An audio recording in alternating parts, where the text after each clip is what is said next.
I think it's big news. So here we go. We're back. This is part 2 because we got shut down for some fucked up reason, which I have no clue as to why. None of us do. Nobody shut it down, even though there's a couple of dragons in, right? We just got shut off when we were talking about the King Saud, right? Saudi Arabia got us cut off. Now, if it's true or not, who the fuck knows? But we did get shut down while we were talking about it. Anyway, but in Third the optional now. and as a small gap, we'll go back to that. But Zombies had something they were bringing up that is kind of important, and I'm going to let him roll with it. Yeah, I don't know if you guys follow what's called, there's a forum called the Graybeard. Go to the Graybeard Outdoor. It's a forum. It's usually a lot of hunting dudes, a lot of old school guys. The H&R single shot rifle and shotgun is just about out of the picture.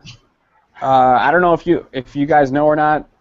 A couple months ago, they stopped doing the barrel exchange program, in which you could send in your receiver and mock up any barrel that you wanted to mock up to your receiver, so that you can have either a 308, 223, 38 special, 357, 44.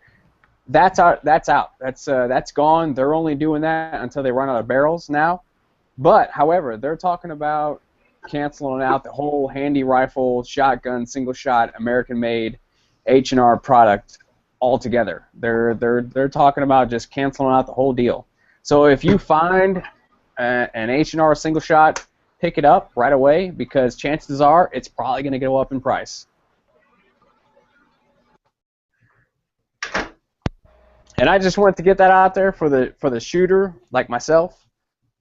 It's probably going to go up in price, because right now the handy rifle is going for what, 260, 250, something right there, right? Oh yeah, and it'll probably go up a lot too. As soon as my Saiga was discontinued for import, I paid $400 for it. I paid $150 for the conversion. I did the conversion myself, I think, and then $70 for the buttstock. But now it's worth $3,000. I can sell it on $3,000 back page. What the fuck? You know, that's ridiculous. The damn Saiga 12. Back in I think it was like 2009. I was looking there, $125 a piece. Now they're fucking $1,000, $1,500. I kick myself in the ass all the time for that. Should have bought 12.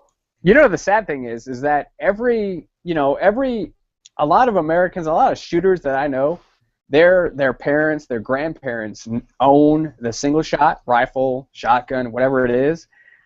It's gone. I mean, unless you own a Thompson Contender, which is 3-4 times the price of an H&R. I mean, you're not gonna be able to buy an H&R for under $4.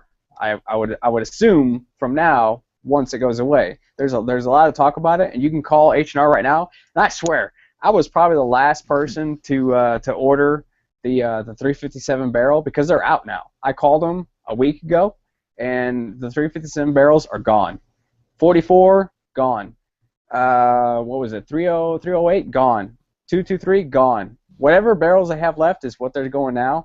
So if you happen to find a handy rifle, whether it be shotgun or rifle, pick it up now, because chances are it's probably going to go up in price. Mm-hmm.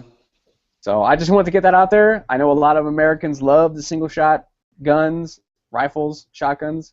If you find it, pick it up, because it's going to be getting a little bit harder to find. I'll have to look around and see if anyone's got any for sale. It's interesting. And they're fun to own. I mean, it's a single shot, but it's actually a lot of fun to own. Well, I like me a single shot. You've done a couple of videos on it with using the different barrel inserts to be able to shoot different ammunition out of it, right, Zombies? Yeah, that's right. I actually I bought my H&R. It was a 12 gauge, and somebody before me had cut it down to 18 and a quarter inches, and I bought it for $50. I sent the receiver in to get a 357 barrel in, and like I said, I must have been the last one in, because they don't have any 357 barrels anymore. And they actually don't sell the 357 H&R rifle anymore. So you can't get that anymore. So if you see that used, pick it up now, because it's not going to be available as soon as people start getting the word that they're not available anymore. But yeah, I got a couple of videos out, and like I said, they're tack drivers because I caught another video, and I can't remember what the video was now, but like they said, the cost of making these barrels and the machinery involved is just too much for H&R to carry, or Remington now that owns them, to carry to make these rifles. So what they're doing is they're just going to cancel them all out, and basically, you're only left with Rossi. But that's and part of that is this is what happens when single businesses join conglomerates, right? Yeah. When corporate takes over and they start thinking, and the penny pitchers take over, the common guy like us, you, me, that buy these rifles like this, we're left with what's left over. Other than that, you got Rossi, which not a lot of people like because of the setup, because of the reliability. This is American-made product, H&R, as everybody knows. So is Thompson Contender, but still, Thompson Contender, yeah, the quality is a lot higher, but so is the price. Yes. So when you weigh the two together and you try to see what the affordable American can buy, right. But to Remington, they're looking at it like that barrel making machinery could be making barrels for higher end guns. Exactly. Right? Exactly. It's not that H&R had a business for 100 years making single shot firearms, and they did fine. Yeah. And somebody in the corporation decided they wanted to merge with Remington and make so some exec can make more money, right? And not the worker, not the dude that's making those fucking barrels is going to make a new dime, but just the ones that, just the executives. So they join with Remington, and what happens is just what's happening now, right? Remington goes, hey, now we have this barrel making facility. Well, it's only making it for $200 guns, where we can charge over $200 for just that barrel and throwing it in a different gun. The tooling equipment to make it. That's exactly it. Yeah, that's exactly it. And if anybody watching this happens to find a 357 barrel, first of all, H&R stopped making the 357 rifle a couple of years back, and now the barrel exchange program is out as of 2015. So if you find an H&R 357 single shot, you better pick it up now, because chances are it's going to be up in the 4 or 5. I don't know. It depends on how ambitious they get, but $600 range. So if you find a 357, pick it up now.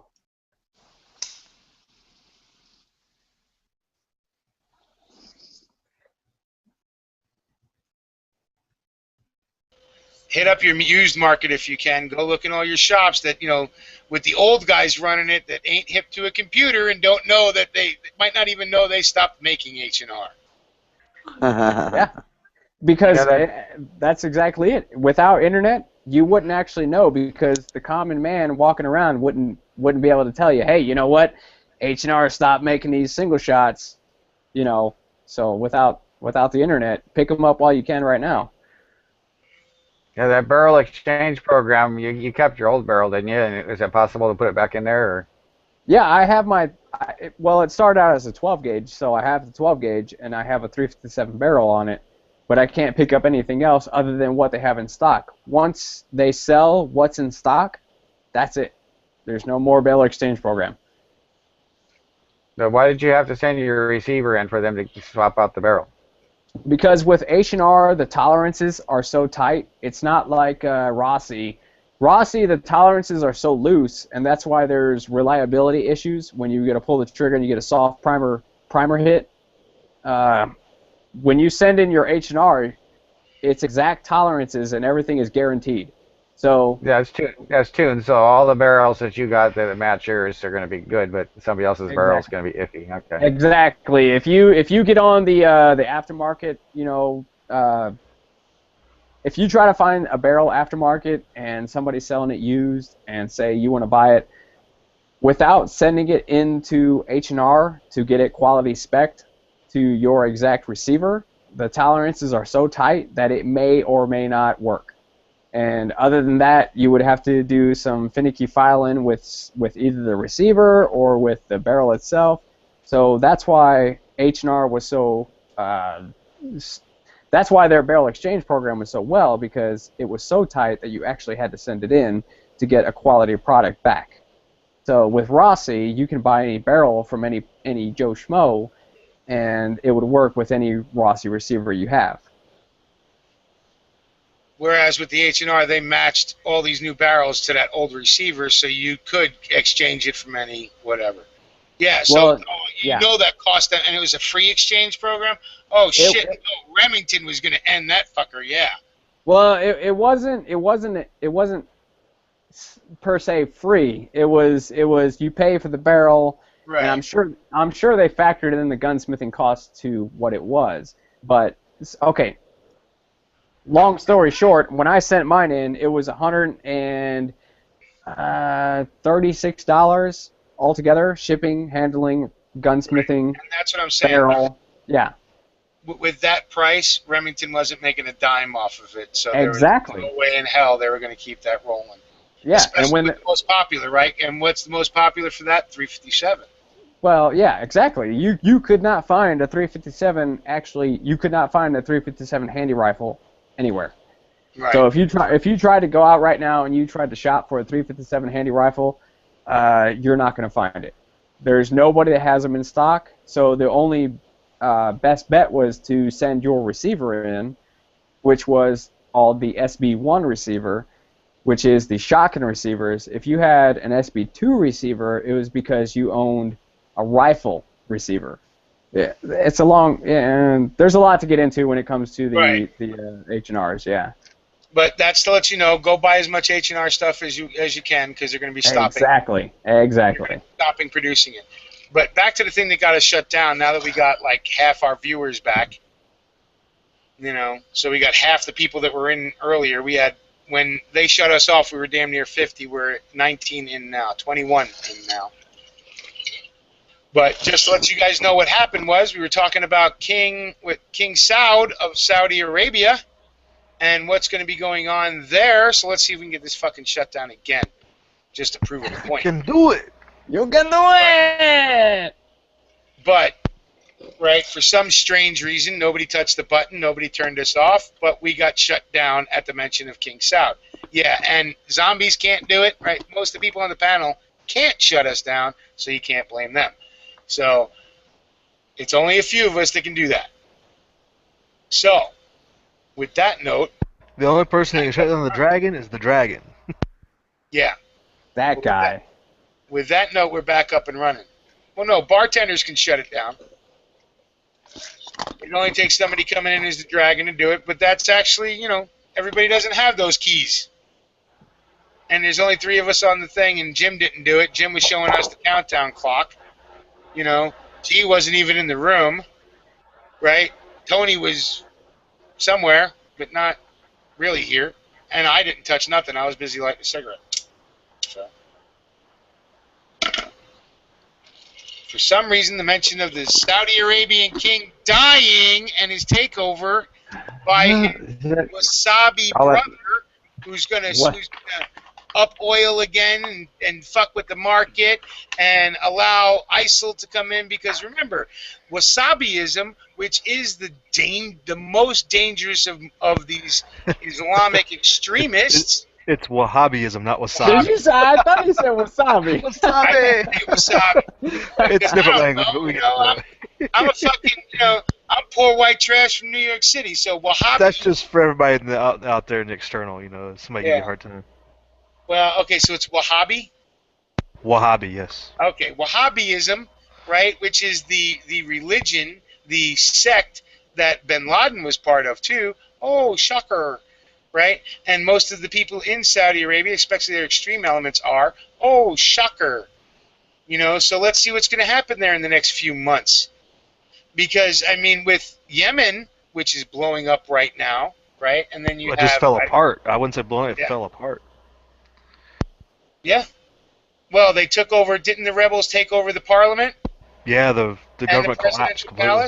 Yep. Yeah. and they've surrounded the American embassy, and we now have Marines steaming to the Arabian Peninsula to deal with that shit now? They were in the Red Sea last night, so they're Yeah. close. Yeah, so... And now with the king dead, long live the king, of course, because that's what they fucking say. I couldn't give a shit about this motherfucking goat fucker. But then again, he's the son of Muhammad, right? So they have a thing for goats. What can you do? You know. Yes, I'm not real. I'm doing that to try and get us shut down, by the way. Was that finally Just the that ones. the Saudi Arabians were all implicated in all the 9/11 attacks, but we didn't attack them. We attacked Iraq, so go figure. Well, yeah, I mean, that, right? And the fact that the first fucking World Trade Center bombing nobody remembers, well, guess what? Saudi! Well, and I was about to say wasabi again. Wahhabi. I was about to blame him on being Korean. You know, what the hell? Right? Isn't wasabi a Korean dish or something? Or Oh, is it Japanese or Korean? Yeah. yeah, it's one of the two. You know, fuck. You know what? I'm a white American. I don't fucking know. Don't get paid enough to know. Yeah, for sure. And I've never spent any time overseas, so I don't know. But I have seen all 48, Canada and Mexico. So I'm good with that. Yeah, but between the Iwo Jima and the Fort McHenry, between the two, there should be enough manpower to handle any threat out there. Is that who's going? Well, and they're That's just it. going for the embassy for a. They're for They're the not going for any other evacuation. reason. No, Yeah. they're for the evacuation. But however, the manpower between those two ships alone should be able to flick off anything that's going on out there. We've got nothing to worry about, as Well, always. I'm not worried about Yemen fucking with us, right? The Yemenis, other than terrorist acts, you know, I'm not fucking worrying about them. They got no army, they got nothing, right? But No, not nothing for at us. all. But with the Saudi Arabian king dying very close thereafter, now that's kind of fucking suspicious too, right? So if I want to throw on my tinfoil hat, I can, you know, because it's funny how this dude dies right after Yemen's falling, so things can get really sketchy quick there. Well, the thing I was thinking is with the oil prices, because the Sauds have been saying they're not going to reduce production. They're going to keep production high to keep, and they don't care about the price, which That is through the has- floor. And Well, that's been the I see- general consensus of what the other oil companies have been doing. That's why the prices haven't gone down, because nobody has shut down production per cost. right, So and that's they've why said they're not going. They've said they're not going to stop. But Yeah. as soon as he died, like oil jumped to $1.50 just on the news alone. So I mean, it'll go back above 50 probably by Monday. We'll see where it Yeah, goes from and there. just yesterday they were talking about it was going to hit $25 a barrel if it kept going the way it was. Right. And we found $1 a gallon gas again. Yeah, but the government will take advantage of that windfall on the people by adding gas taxes, the bastards. Well, and our government was already talking about that, but that's, you know, neither here nor there, because even though that's the one thing they would get done would be to tax more of us poor fuckers.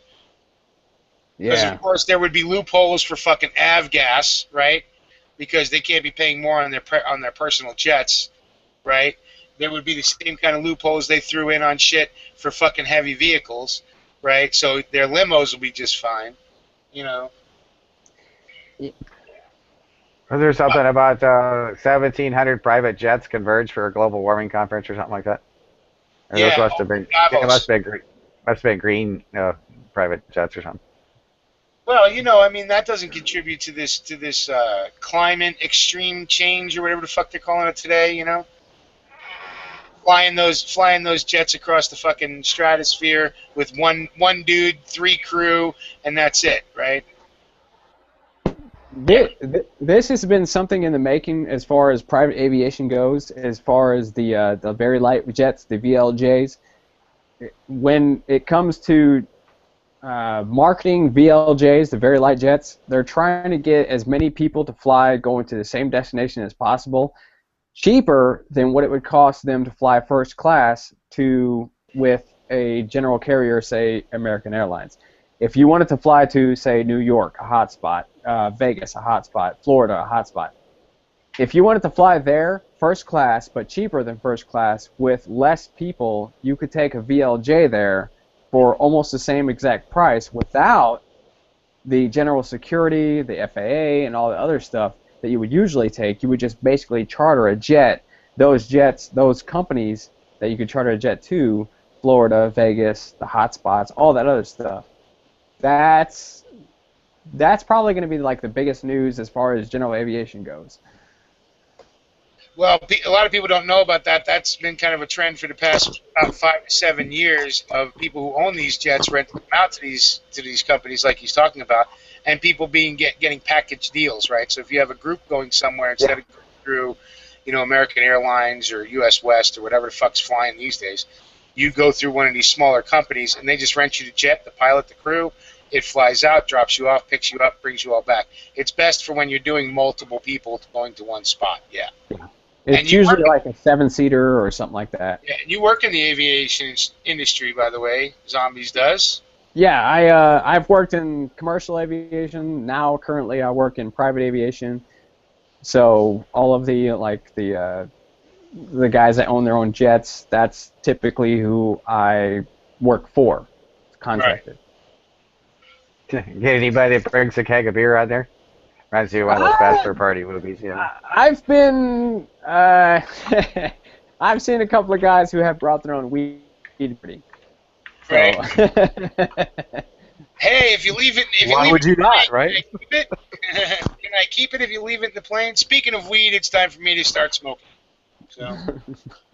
I like that idea though about the private planes, because I live like real close to a private airport, and that'd be like super convenient.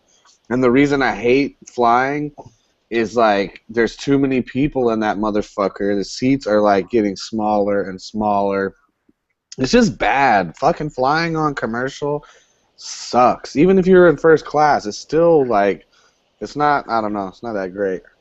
No, that's exactly what they're going for. They're going for those guys just like you who don't like to fly with everybody else, and you just want to have your kind of quote unquote own personal plane, which in theory it's actually called a charter plane. If you have enough guys going to the same destination, you can cut the price by a quarter, 3/4, whatever it is. It's like the price. Yeah. It's like taking aviation back to when it first started commercially, like carrying people, Well, without the smoking on. Yeah. Yeah, but if they're bringing weed, they're doing bong hits on board, bro. So Exactly. ain't nobody bitching. Private jet, right? I still have pictures going back to '91 when guys were flicking their cigarettes into the ashtray on a commercial flight. That's badass. So which Green Dragon came back then? Is that you, G? Yep. All right. Because it was either you or Rebel, and Rebel usually comes in under his own. Mm-hmm. And yeah. But let's again.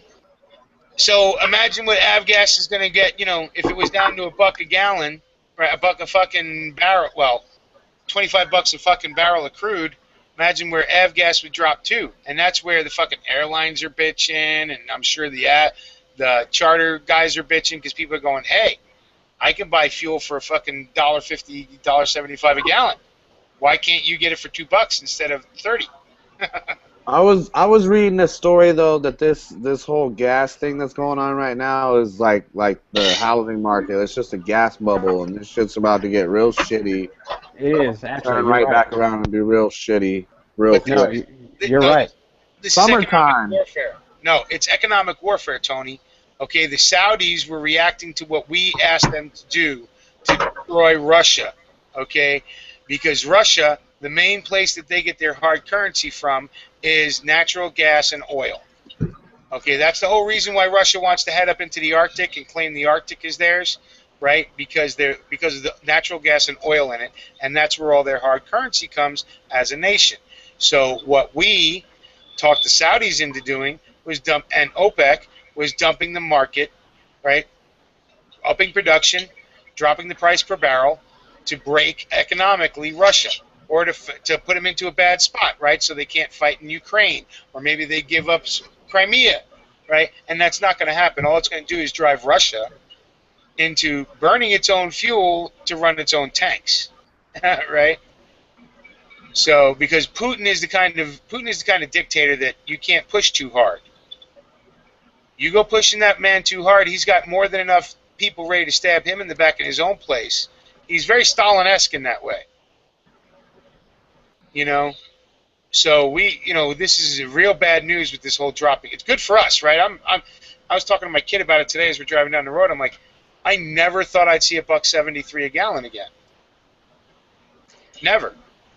This may be just me, but I don't think the drop in price is to run Russia out of the game. I think Russia has actually enough reserves to keep us competitively until we get into the horizontal fracturing game full force. I think actually what it is the winter prices combined with the lack of the oil companies dropping production to compare with price. I think all that added up with them not wanting to lay off as many people as they are. I don't think it has as much to do with Russia as you might think. I mean, really, because Russia has actually a lot of reserves. The South, yeah. The problem is they don't have a lot of reserves in cash, right? And they're trying to sell their fuel on the market to Europe, right? And it coincides with the drop of the ruble, which further destroys their buying or selling power.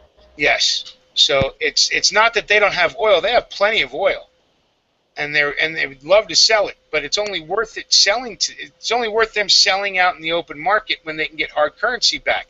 And this is old Soviet stuff. They did this, 40 years ago as well, right?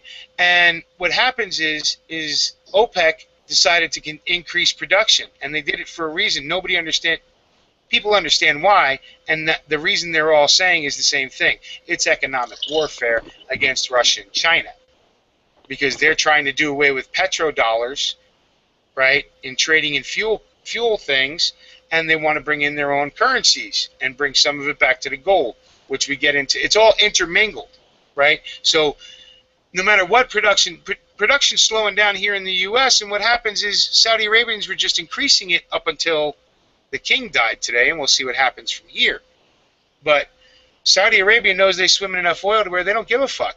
They're just going to flood the market until it breaks who they want to break, and then they'll bring it right back. Then they'll drop production again, and it'll level back up to whatever the price they want to gear it towards, just like they did in '73, when they dropped production, increased the price of what was coming out, and all of a sudden we had that first oil scare when I was a kid, and you had lines around the block. It's all a game, because they play a way bigger chess game than some people can even imagine. It is actually. You call that straight up fucking. That is a big fucking chess game. Yeah, it really is. We're usually playing checkers. Well, and here in the United States, I don't think even, they're not even teaching people the checkers, so we're really getting put at a disadvantage with the dumbing down of America. We're still playing tic-tac-toe. We're playing Candy Crush. That's what.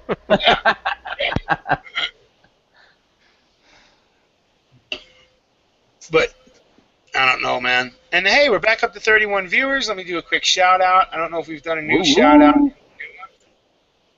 Oh, that's why. But yeah, remember, this is part 2, because we got shut down in the first one. So,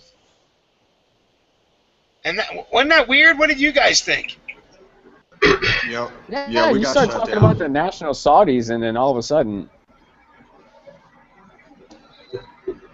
Yeah, that was crazy. Weird shit happens.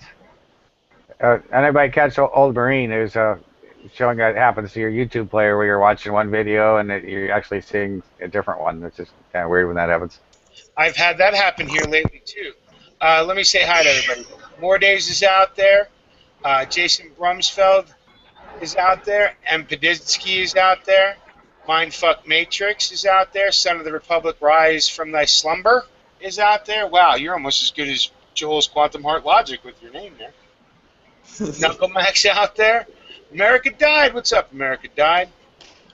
Tommy Boy's out there. 19 Saudi Arabians by Uncle Sugar Story. Look that up. I don't know what it's about, but it probably is funny. Oh, no, wait, 19. Oh, that's got to be something about them fucking fools that they blame 9/11 on. But there you go. Let's see. Tommy Boy's out there. Joel.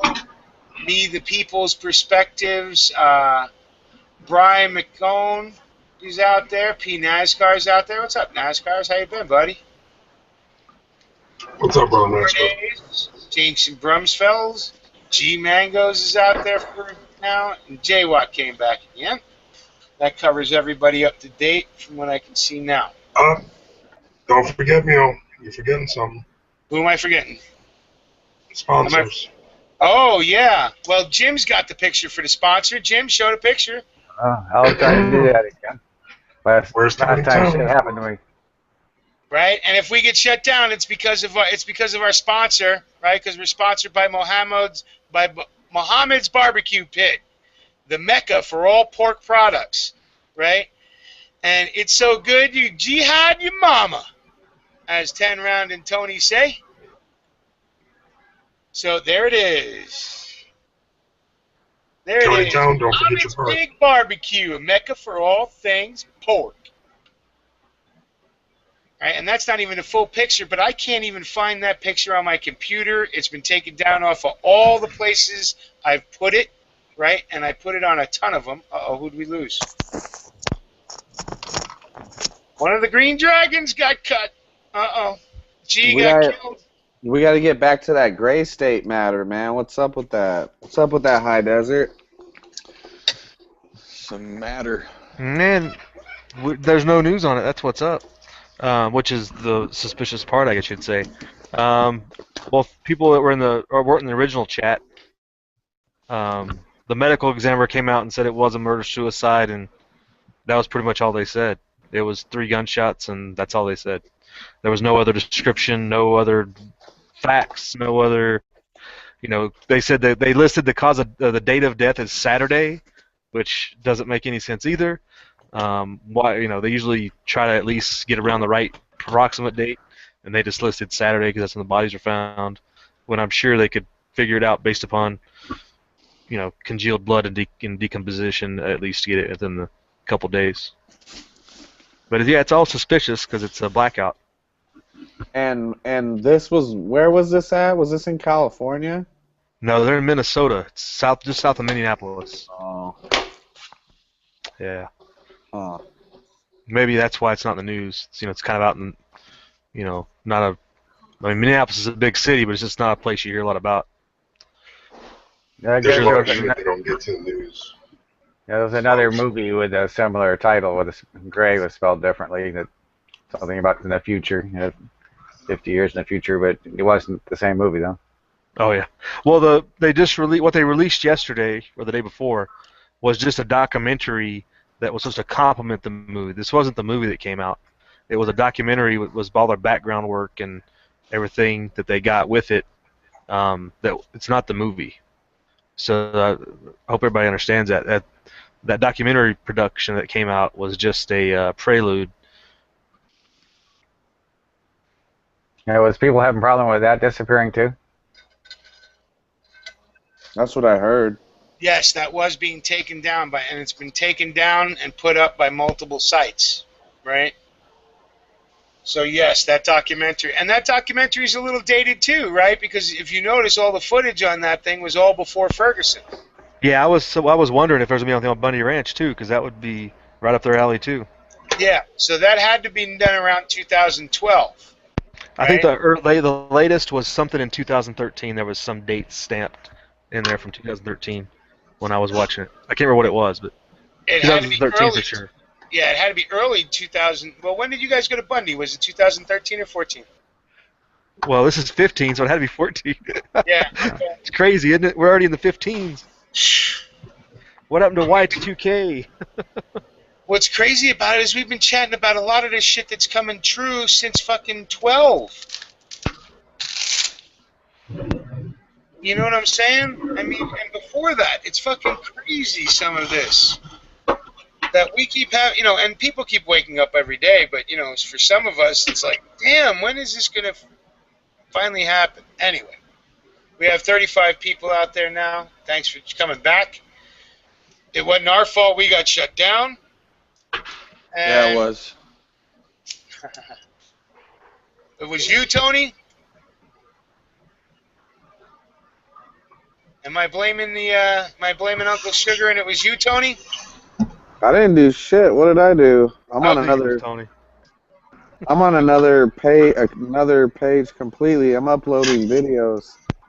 Yeah, so we got shut down. I don't know why. And the only thing I can think of is we were talking about the fucking Saudi Arabian thing and how that whole area may go sideways. I mean, with Yemen going crazy right now and fracturing, whatever the fuck it's doing, right? And then with the Saudi king dying, I mean, this is going to definitely be an interesting Well, couple of months. whenever I'm hearing about his brother that's taken over, that place is going to be more like an iron fist than it is going to be loosened up. So I wouldn't expect Saudi Arabia to get destabilized. But that's the problem is, I don't know if it's internal security, so they can be as brutal as they fucking want, right? It's not like the world's going to see what goes on in Saudi Arabia if Saudi Arabia doesn't let the world in. Yeah, and then you got to look at the back door end too, where was it Russia just tied the knot there with Iran? They're going to watch each other's back as far as security goes. How much dissent is there in Saudi Arabia compared to other countries? Is there a lot, or we just don't hear about it, or they don't could hear have about a it. revolution? They could have a revolution. You just don't know against the kingdom. Yemen has their problems because Saudi pushed all the guys into Yemen. That's basically what happened. That was back in the late '80s, early '90s. And not only that, the Saudis. The one thing the Saudis had smart was they pay people off. Right, all that oil money, while they make billions, they spread around millions. So they buy it. They keep a lot of people. It's state-run welfare there over in Saudi Arabia. It's a trickle-down economics. Well, they're smart. They're smart enough to at least keep them, in crap, so they don't pay attention to what's going on, right, to the poor. And then most of the jobs done in Saudi Arabia are all done from outside contractors, right? And you don't see the Saudis doing the labor and shit like that. No, they bring in outside contractors. Yeah, they bring in Filipinos, Bangladeshis. Yeah. Lots of people from outside. Yeah, Burmese. Now they want to build a border fence or a wall or something with Iraq. So who's going to build that? I was gonna say when you were talking Bundy, they're gonna send his son to prison. He's getting the one-way ticket straight to prison. Yeah, the younger one that keeps screwing up. Well, I guess he screwed up once, but then I don't know. I've had a warrant for having a cell phone ticket, so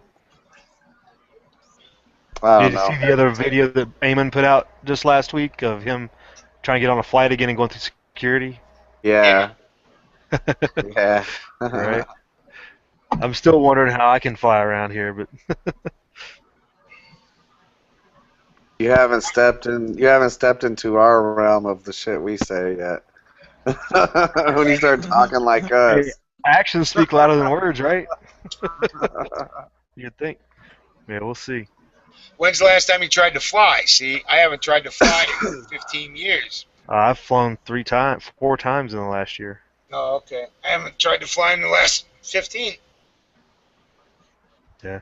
And then when I did fly, my rest of my family got through. I was double checked, and that was before 9/11. Before.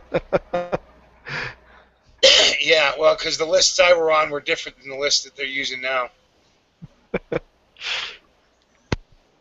That's why and since then I haven't flown, so I don't know if if they added it to, which more than likely did, because back then when you were a criminal, they automatically thought you were anti-government anyway. So. But you're going to pull a DB Cooper on him or something. No, but they probably thought I was maybe muling something. They always pull me out the fucking crowd. Told you, man.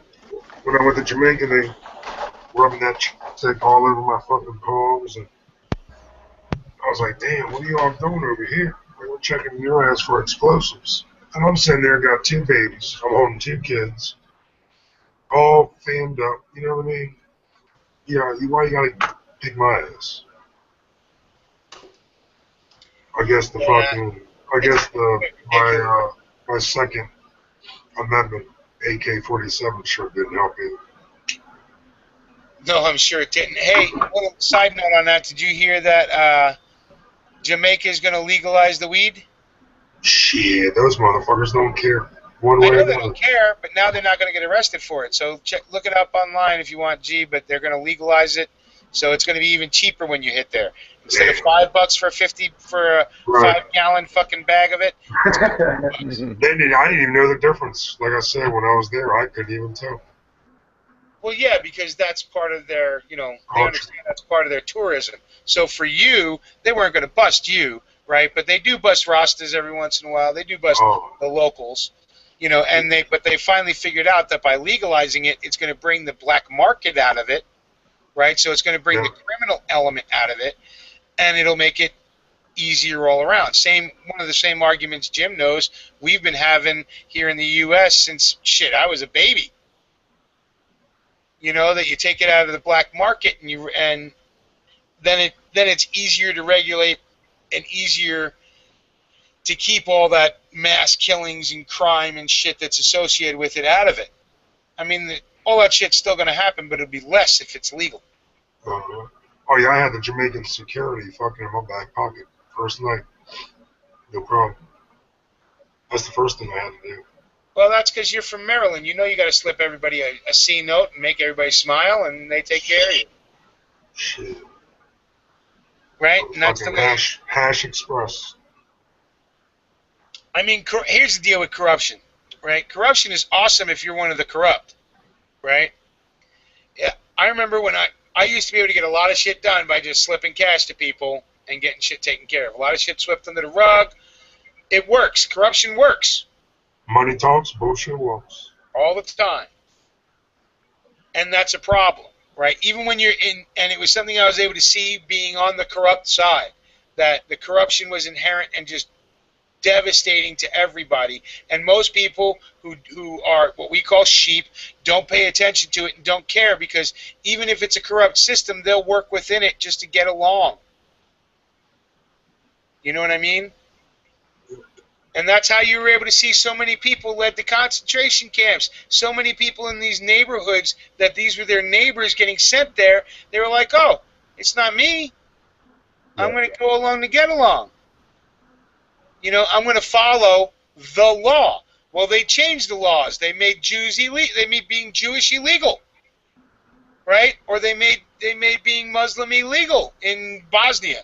Right? They made Christianity being illegal in Herzegovina, right? So all of a sudden the law changes, and then you have a bunch of people saying, well, you got to follow the law, so convert.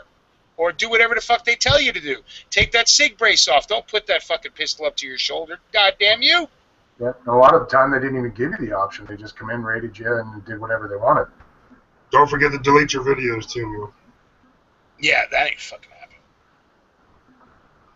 Right, but that's what those that go along to get along will do, right? Oh, somebody said the laws, for the children. Yeah, but anybody who, if you understand law, like basic law, they can't retroactively persecute or prosecute. That's no, it's ridiculous on its face. But then you have the excuse that comes up and this is the excuse that Visual Sphincter gave on his video. So I'm not talking out my ass. He was talking out his face, which is his ass, right? But it's for the children. Some child may see this a couple of years from now and think it's legal and go ahead and do it, and they'll end up getting 10 years in the federal pen.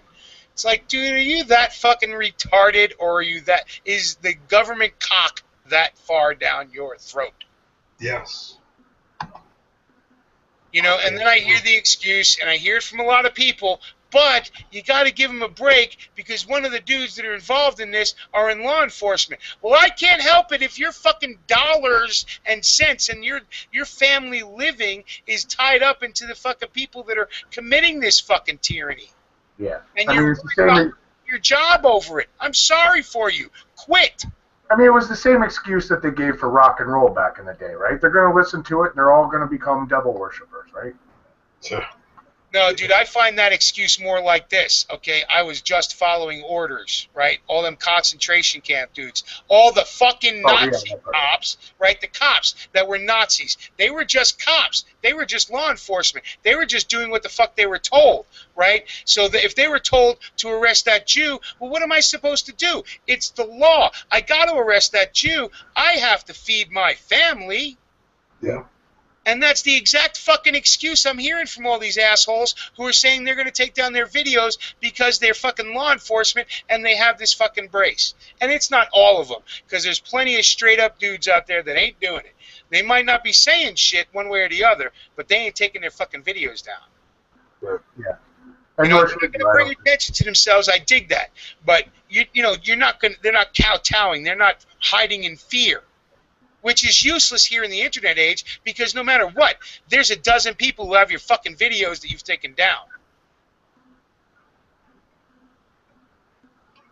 Anyway, sorry, Stan, I was just getting in a roll, because I still ain't smoked yet, or not enough. Nope, no problem, dude. That's why we just let you go, man. Thanks, buddy, I appreciate it. Because I know Custom's been waiting to say something, too, and he's like, wait a minute, Mule's on a roll, let him fucking yak. And I told you, Brother Stan, that's the deal. No, I'm good. oh, okay, I'm just busting your chops. And hey, we lost Zombie. Yeah. Sorry about that. Maybe, you know, who knows? With the way this shit's going, you know. I got kicked off 3 times. Yeah. Like, I just got kicked off, had to come back. yep, 3 So you times. guys can already see either Google's doing something, YouTube's doing something, who knows? But if they shut us off again, it'll piss me off, and I'll just fucking start it a third time. Oh no, hey, you guys might want to check your perimeters, you know, too. Yeah. We got a lot of people that we can start. Yeah, I we already know. did, by the way. My son's up, so. Okay, sure. That's why I didn't speak for a minute. If you know I'm quiet, I'm out taking a piss and checking out what's going on. So.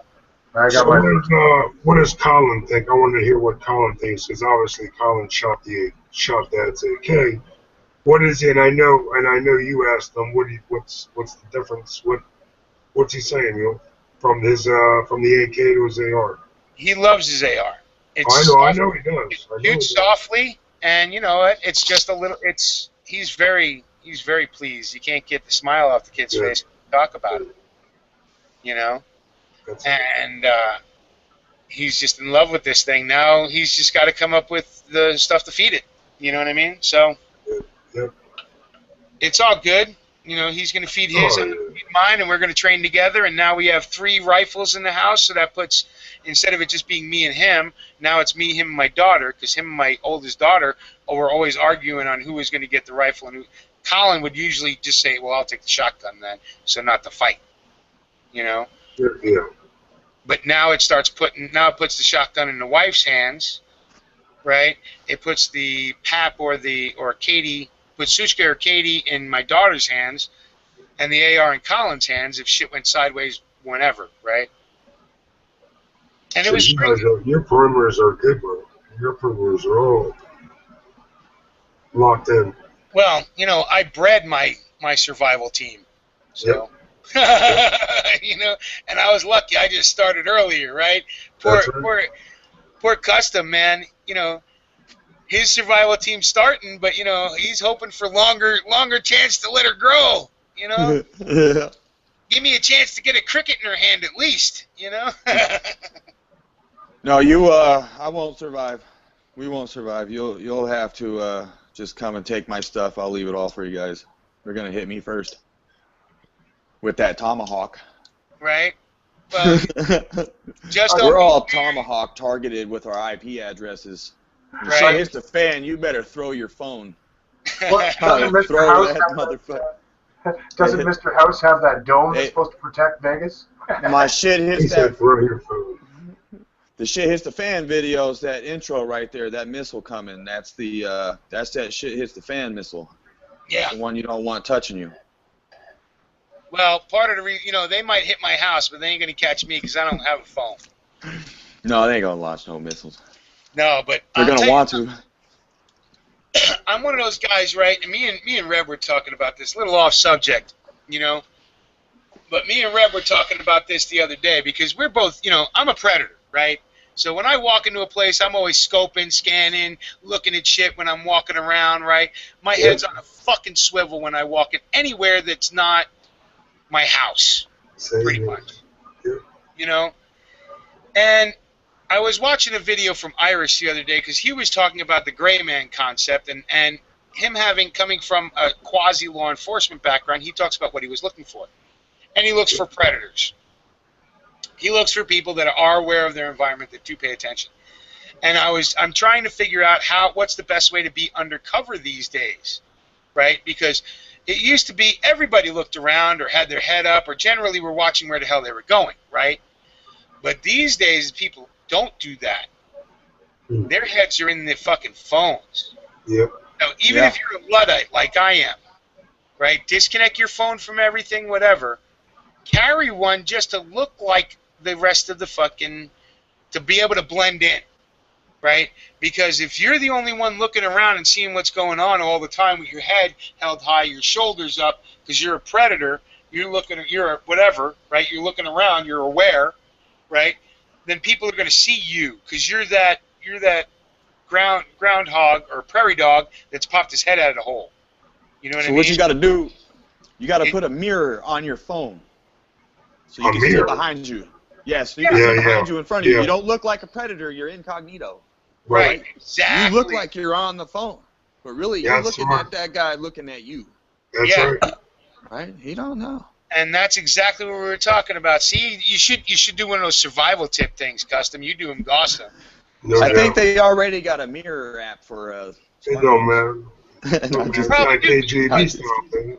Hey, what I'm saying is I'm using a phone that's not hooked up to anything, right? I disconnected. It's still a good phone. It's still quasi usable in today's environment. It's like maybe 2 years old, but it's good enough for people to think I'm on the phone. I don't actually have it hooked up to nothing. That's why putting a mirror on the front, I was going to say just polish the screen enough. And you got polish the same it up. effect. Yep. But because then I can look like I'm playing with shit, looking like I'm looking at the fucking screen and I'm actually looking all around me and seeing behind me. That's how people are getting PIN numbers right now. They're acting like they're on their phone and they're watching people. You don't even know, incognito. Yeah, I don't doubt it.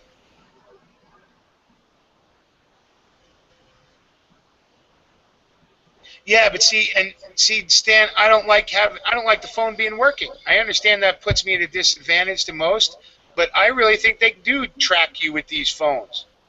Okay, and they get more and more tracking software every day. If anybody knows about these stingrays, where they're picking up and clearing all the data out of your phone and copying it as you walk past it on a fucking lamppost on your local street. Or cops can roll around in it, hooked up to a vehicle, and snatch every fucking cell phone, all the info out of cell phones, driving right down the street. So I'm not going to have the fucking thing on. I just want the thing for cover.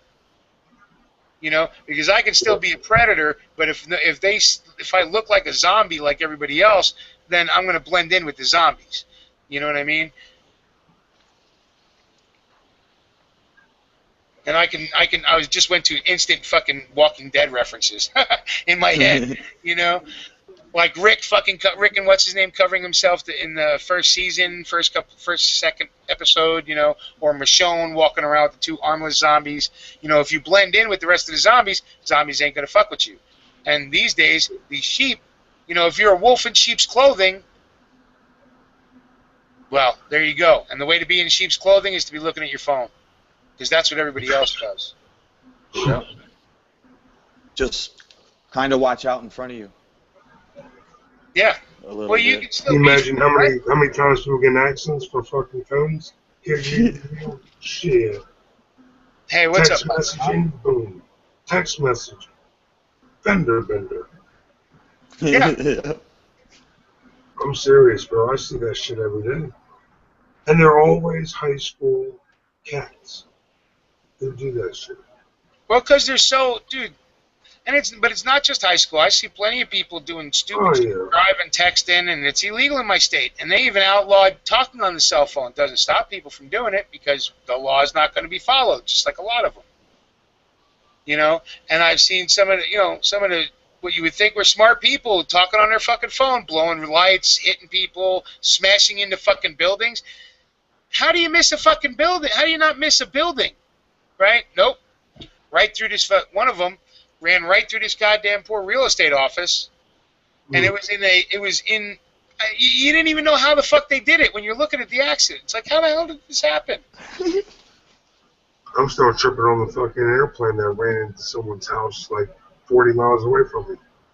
Killed the mom and the kids. Dad was out with the third kid.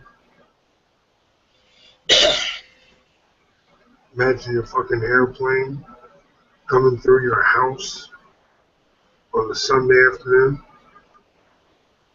I thought about it a couple times, but man, that shit's terrible. Yeah. It's terrible. Yeah, it was like a week before Christmas too. But that's the kind of thing that shit does happen. No matter how much we like to, you can't blame. And we talk about this a lot too. Is you can't blame everything on fucking hat shit, because sometimes shit just does happen. Yep. I think that plane crash was one of those kind of things that damn, that sucks. But planes do fall out of the sky. Not often, but they do. They do. You know what I'm saying? Yes, sir. Let's see. Here we go. In 2015, Barrett Brown was sentenced to 5 years in prison because he copy and pasted a link, and that's from America Died 1913. Thanks, America. Yeah. What's up, Mike Newswinder? How you doing? Monitor 9 still out there. What's up, brother? Thanks. Yeah, it is a great. We were just discussing it, and that's where it's like, because me and my son, we were walking through Walmart the other day, and people were partying like the fucking Red Sea, right? And but I'm not a small guy, right? I'm 6'3". He's 5'9". So we can take up an aisle, right? But we're grown ass men that are socially trained by our wife, my wife and his mother, to step aside for people and shit, right? So we don't get in people's way if we don't have to. But people were partying like the Red Sea, and I'm looking the whole time, because that's how I walk through a store, is checking every aisle, looking all around me at all times. It's just the way I live. And I started thinking about it, because everybody else, even as they were getting around me, they were just, they're all looking down. They're all looking into these fucking phones, and it just reminds me of the defeated population. You know what I mean? Because they don't hold their heads up at all. There's nothing there. They're all just shrug shoulders looking down at this fucking thing. Walking through the store. And the only reason why they moved out of our way was because they heard our boots. It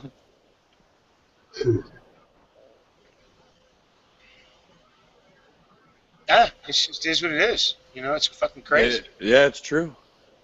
You could go out right now and you can film it. It'll happen. It'll be the truth. It's all you see, people on their phone. I'm actually looking at my phone right now. Their worlds cannot. That's how I'm doing this chat. Can't continue. Yeah. I'm telling you, KB, they can't function. I'm talking about the high schoolers or yada yada. They just cannot function without a damn cell phone. And me personally, I mean, some of you guys know what I do, but man, when that motherfucker's like, I wish I could turn my phone off every day, but I can't, unfortunately, because that's how I eat. If my phone's turned off, I don't eat. My family don't eat. My kids don't eat. Bills ain't being paid. But that's a different kind of vibe than these kids that live in these phones and then still don't even know how to use them. It's ridiculous. My kids will come up and ask me a question. I'm like, you have billions of dollars worth of computing power in your fucking hand, and you're asking me? Right. For a fact? You know what I'm saying? I'll be right there with you asking. These little phones have more. Each one of our phones that we have, even my 2-year-old one, has more computing power than it took to get to the fucking moon. billions of dollars over the course of building these fucking computers has gone into research and design in multiple countries to get to this stage where you have more computing power now than the world had it in and of itself 100 years ago in one phone. Well, you know what the future is, right? With the cell phone, the smartphone, that's the mark of the beast right there, man. You will not be able to do nothing in your life, exchange money or nothing without that phone. Right. Yeah. That phone will be your ID, your money, your everything. And if you don't have one, you won't survive. Well, that's what they're trying to implement already. If anybody's noticed, some of the Apple Wallet, right, where you just need to wait iPhone, and that's that. All your cash, you don't have cash anymore. Cashless society. It's all hooked up with your phone. You know, your insurance, all your ID, like he said, is in your phone. If you show, you know, if you get pulled over by a cop and they ask for your insurance, you can either go fumbling around for paper, right, or you can pull up that app on your phone and go, yeah. And the cop's going to look at your fucking phone and go, okay. It could be a fucking lie. He don't give a shit. Your phone told him okay. Which, by the way, a lot of people already do. They have copies, and it's just a fucking GIF. You know, it's just a fucking JPEG, and they hand it to the cops, and they, okay. Well, the thing is, once everything is done on the phone, there won't be no laws against going onto your cell phone and getting information, because that's how they're gonna have to investigate you. They already do it. That's well, here they can't take my cell phone without a warrant and get any information off of it. Well, that's actually true of anywhere in the U.S. They can't go to my text. They're not supposed to be able to do that anywhere in the U.S., and that was a decision that was handed down by the Supremes a year or two ago, right, or last year. That makes sense. They confirmed it, that they had to get a warrant to go into it because they were trying not to. But they're giving these fucking warrants at the drop of a hat. Some places are letting the cops write their own warrant. Oh, right? of course, so, of course. You know, they say, well, you got to get a warrant, and the guy's going to go, okay, I'll be right back. Mm-hmm. Your buddy will give you a warrant. Yeah. Right? Yeah. Oh, yeah. I got to work with those guys every day. Of course I'm going to cut them slack. Yeah. That's the argument. Yeah, it's terrible. So that's why, you know, you're right, I might not be able to survive. Or I'll No, but I'll do what survive in that society. Well, no, because what will happen is people like me who think outside the box, the outlaws, the people that don't let these rules of society contain us, right? Because we only play by the rules we want to play by. And there's plenty of people that play by a lot less rules than I do, right? They're not going to be confined by this because they'll do what they continue to do. They will have somebody else have all that shit, and they won't have anything. The old Al Capone way, right? The way every gangster everywhere, smart one that survived did, right? You don't have shit in your name, right? But maybe one paycheck, and everything else goes through a bunch of other people, and they do what you tell them to do. I'm buying that car. Well, whose name is it going in? It's going in theirs, but it's my fucking car. You know, whose house is that? Yeah, but you don't. You never want to get pulled over, or approached, or even because if you don't have your phone ID wallet on you, you'll go to jail for the rest of your life. And that's the scary part, is that could be. And then yeah, but that's when we go live in the woods, bro. No, that's when you just, that's when it gets uglier, right? That's when it becomes stopped. It's everybody has to make a choice here. You want to go home to your family? Guess what? So do I. So, there it is. Again, but that's what we're going to fight. That's what the constant contention is the fact that sheep don't know their sheep, right? I'm following the law. They changed the law. It's now an immoral, wrong law that by virtue of your God, your country, and everything moral, you're not supposed to follow, but you're going to because some asshole told you it's the law now. It's not against. You're not an outlaw if it's an unlawful law. You're just subject to the corruption. No, and that's it, right? I mean, nobody's going to... First of all, if you got enough money, you don't need a fucking sig brace, right? But even if you did, you pay the fuckers off, nobody's going to give a shit. You'll do it on national television. You don't give a fuck, right? You got enough cash. So the corruption's there. Right? But yeah, It's terrible. It is. And, you know, what's it going to take to wake people up? Who knows? Maybe the oil bubble bursts and it goes back up to $5 a gallon, like fucking, Padinsky was saying, you know, which I fully expect to happen. You know, I fully expect to happen that the second that somebody says something, they're going to clamp down on production. The market's going to be glutted. It's going to drop oil prices, and then pretty soon thereafter, they're going to rise back up to what they were and go above it, because they're going to put a total slowdown on oil production. But they're going to wait until Nobody's going to wake up. Yeah, I don't think so either. Nothing's going to happen. It's not going to happen until it comes down to your let's start over and start from the bottom. Well, no, shit's going to... Dude, I'll tell you, I still stand by we ain't making it to 2016. Everybody's telling me Hillary's going to be in. Hillary's going to be in. I think it's going to be Hillary. First of all, you're stupid, because I don't think America wants Hillary, right? Everybody says they do, but no, they'll say they want anybody now. It's way too far out, right? They said it last time, remember? When Obama got elected. They're like Bush against Hillary. Oh, it's going to be fucking great. Hillary's going to win in a landslide. Nobody wants fucking Hillary Clinton in there. They remember, the people that know remember all that shit. Remember the dead bodies. Remember her skating on letting the old man go fuck whatever while she had her little harem of assistants that were all cute and female and just as bad as him with interns. Why did she never give a shit about him getting ahead? Because she was getting ate out. But nobody wants to talk about that shit. All about money, power. You know, nobody wants to talk about the Arkansas Mafia, where they were running a state house there like it really was a criminal organization. And the state police were their fucking enforcers. Nobody wants to talk about that. Yeah, you really think anybody wants fucking Hillary Clinton as president? Fuck no. They'll say it because they got to be politically correct, but ain't nobody fucking voting for her. They didn't vote for her then. They were so glad that they voted in fucking Obama, right? Why? Because, you know, this is some dude who has zero government experience, right? He never finished a fucking thing, and they elected him in. Half-term senator, fucking half-term state senator. Motherfucker didn't finish shit. He stepped into other people's shoes. And then gets elected president because he fucking had a good speech at some fucking convention? Fuck.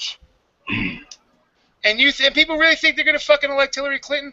They elected Obama so they didn't have to elect Hillary. What are you, fucking stupid? Come on.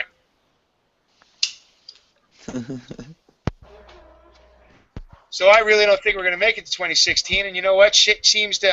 I can't see. I'm not fucking Nostradamus. You know, I'm not John the Apostle. You know, I don't have these visions of the future. What I have is common sense that's showing everything that's happened in the past matched up to what's going on in the present and going, fuck! You know what I mean? And I'll tell you, I don't see us making 2016 without either a major war, fucking violence in the streets here. We already have violence in the streets all over the fucking world. Why do you think we ain't been hearing shit out of China? Well, because there's fucking all kinds of dissidents in China standing up against their local area parts of the state. Oh, yeah. I've seen a lot of that. Yeah. Those people are We pissed. don't ever talk about it. Well, hey, I need a minute, so... I'll let you guys tell me how full of shit I am. Wife just got home. I got to say hello. Tell me how full of shit. I'd say you're pretty much getting close to on track.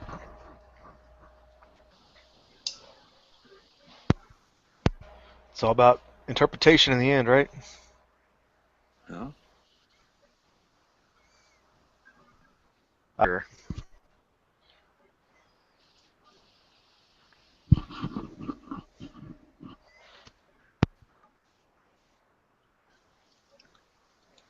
I'll tell you what. What else you did know I miss what? other than Mule's little rant? Life is just like this knife right here. It's a limited issue, you know. Limited issue. What can you do? Special edition. Yeah.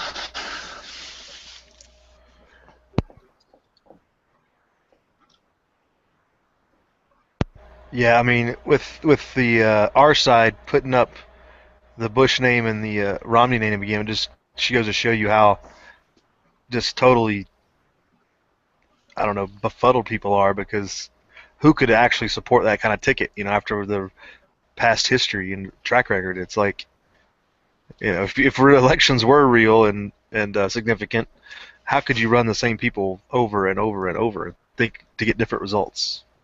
It's insanity.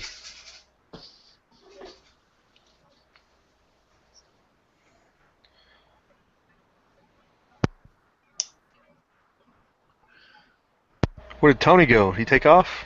I don't know where he went. How you been, buddy, HD? I haven't seen you in a while, bro. I'm here. Oh, there you are. Yeah, I've just been. Well, my mic broke back like right after Thanksgiving when I was after Tony's. Somehow my mic, like my cable got broken or whatever. Mic stopped working, so I missed a lot of chats there during the holidays, which would have been a good time to be on because I was home a lot more. But oh well. But we're just missing winter out here. We haven't had hardly any snow. Damn. We got snow. Yesterday we started HC like 9. We got about 3-4 inches. Yeah, quit hogging it all. Send some back, more back our way. Yep. But 3 or 4 inches doesn't do us anything. We need 3 and 4 feet at a time. That's what JJ got. My boy JJ got like 23, 24 inches a day. Like 3-4 hours he'll get dumped on again. It's just nuts.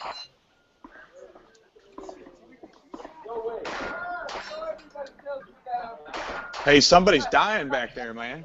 Right? Who is that? Who's getting shot? Probably in Tony's. They're playing the game. No, But, Putting a video together. My bad. Oh, okay. That works too. It was sounding like range day. But you're right on one thing you were saying a little bit earlier there, HD, was the fact that, look at this. It's coming up dynastic, right? So we really are getting ourselves an aristocracy, right? Pretty soon are going to declare a fucking king. You know what I'm saying? I mean, look at it. Clinton Bush again? Or Clinton Romney? Seriously? I mean, are you fucking kidding? Romney? Really? Really? Seriously? What, you think you would have done a fucking better job, you idiot Republicans? And you want to tell me that I'm throwing away my vote voting for an independent, and you want me to vote for a Bush or a fucking Romney? What are you really snorting what you're fucking pushing? I think they are. Indeed. There's really, I don't know how to explain it other than they're all in bed together and they don't really care because they're all in the same club.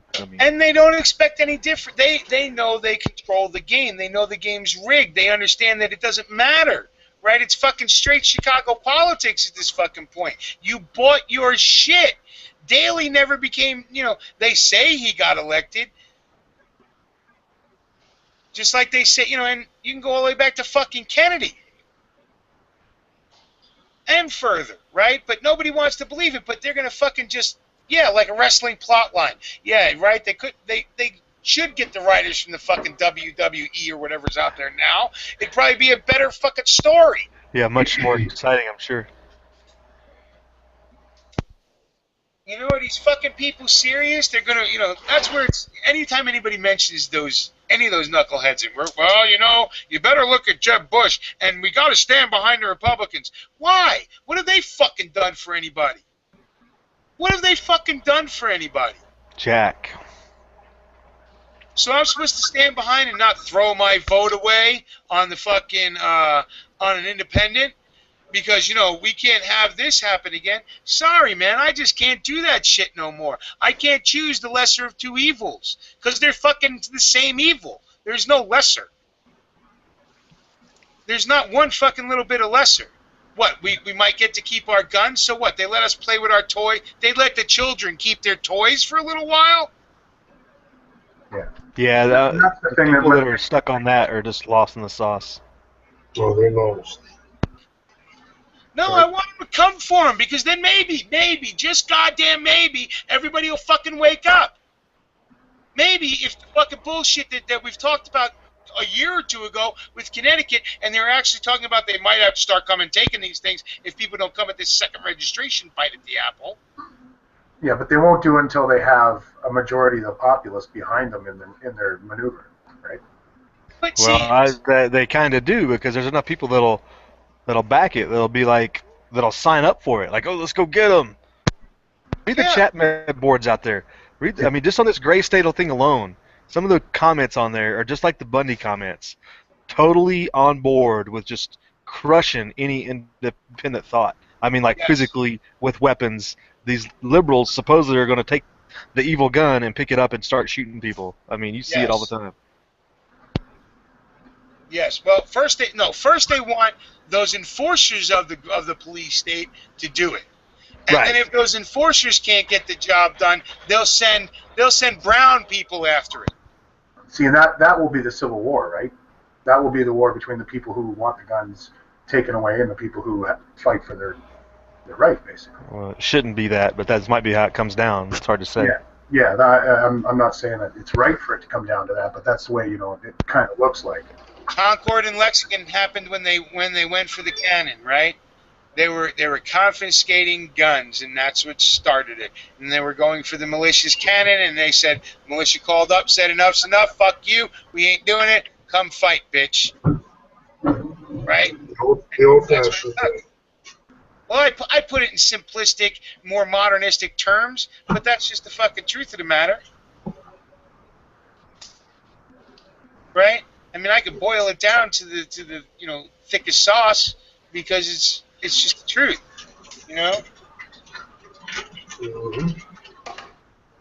And I think that's what's going to happen. That's why I don't give a fuck who's in office. I play the game because it's interesting.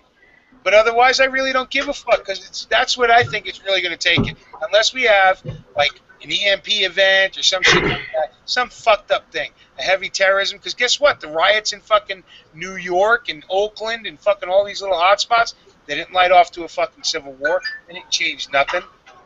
Other than slowly implement the gray state more, right? The fucking police state more. I still can't get over the white flag on the bridge. I don't mean to get you all pumped up there, Bill, but The white flag in New York City on the Brooklyn Bridge. you got it, brother. Yeah, I remember that. I know. And, we surrender. Who the fuck surrenders? I don't surrender shit. Me, you, and Tony were all like, what's that? So I think 2015 is going to be a very interesting year. They're going to try and sell us this perpetual fucking, political plutocrat class, right, turning into an aristocracy, so that you're going to hear more about Romney. You're going to hear more about fucking Jeb fucking Bush, right, and you're going to hear more about fucking Clinton. And they're going to distract everybody until they come up with these dark horse people that somebody will actually vote for, right? And they're going to be just fucking another puppet for these motherfuckers. Talking about fucking puppets, I still can't get over the classic 2014 Ebola. That was fucking nothing but drama.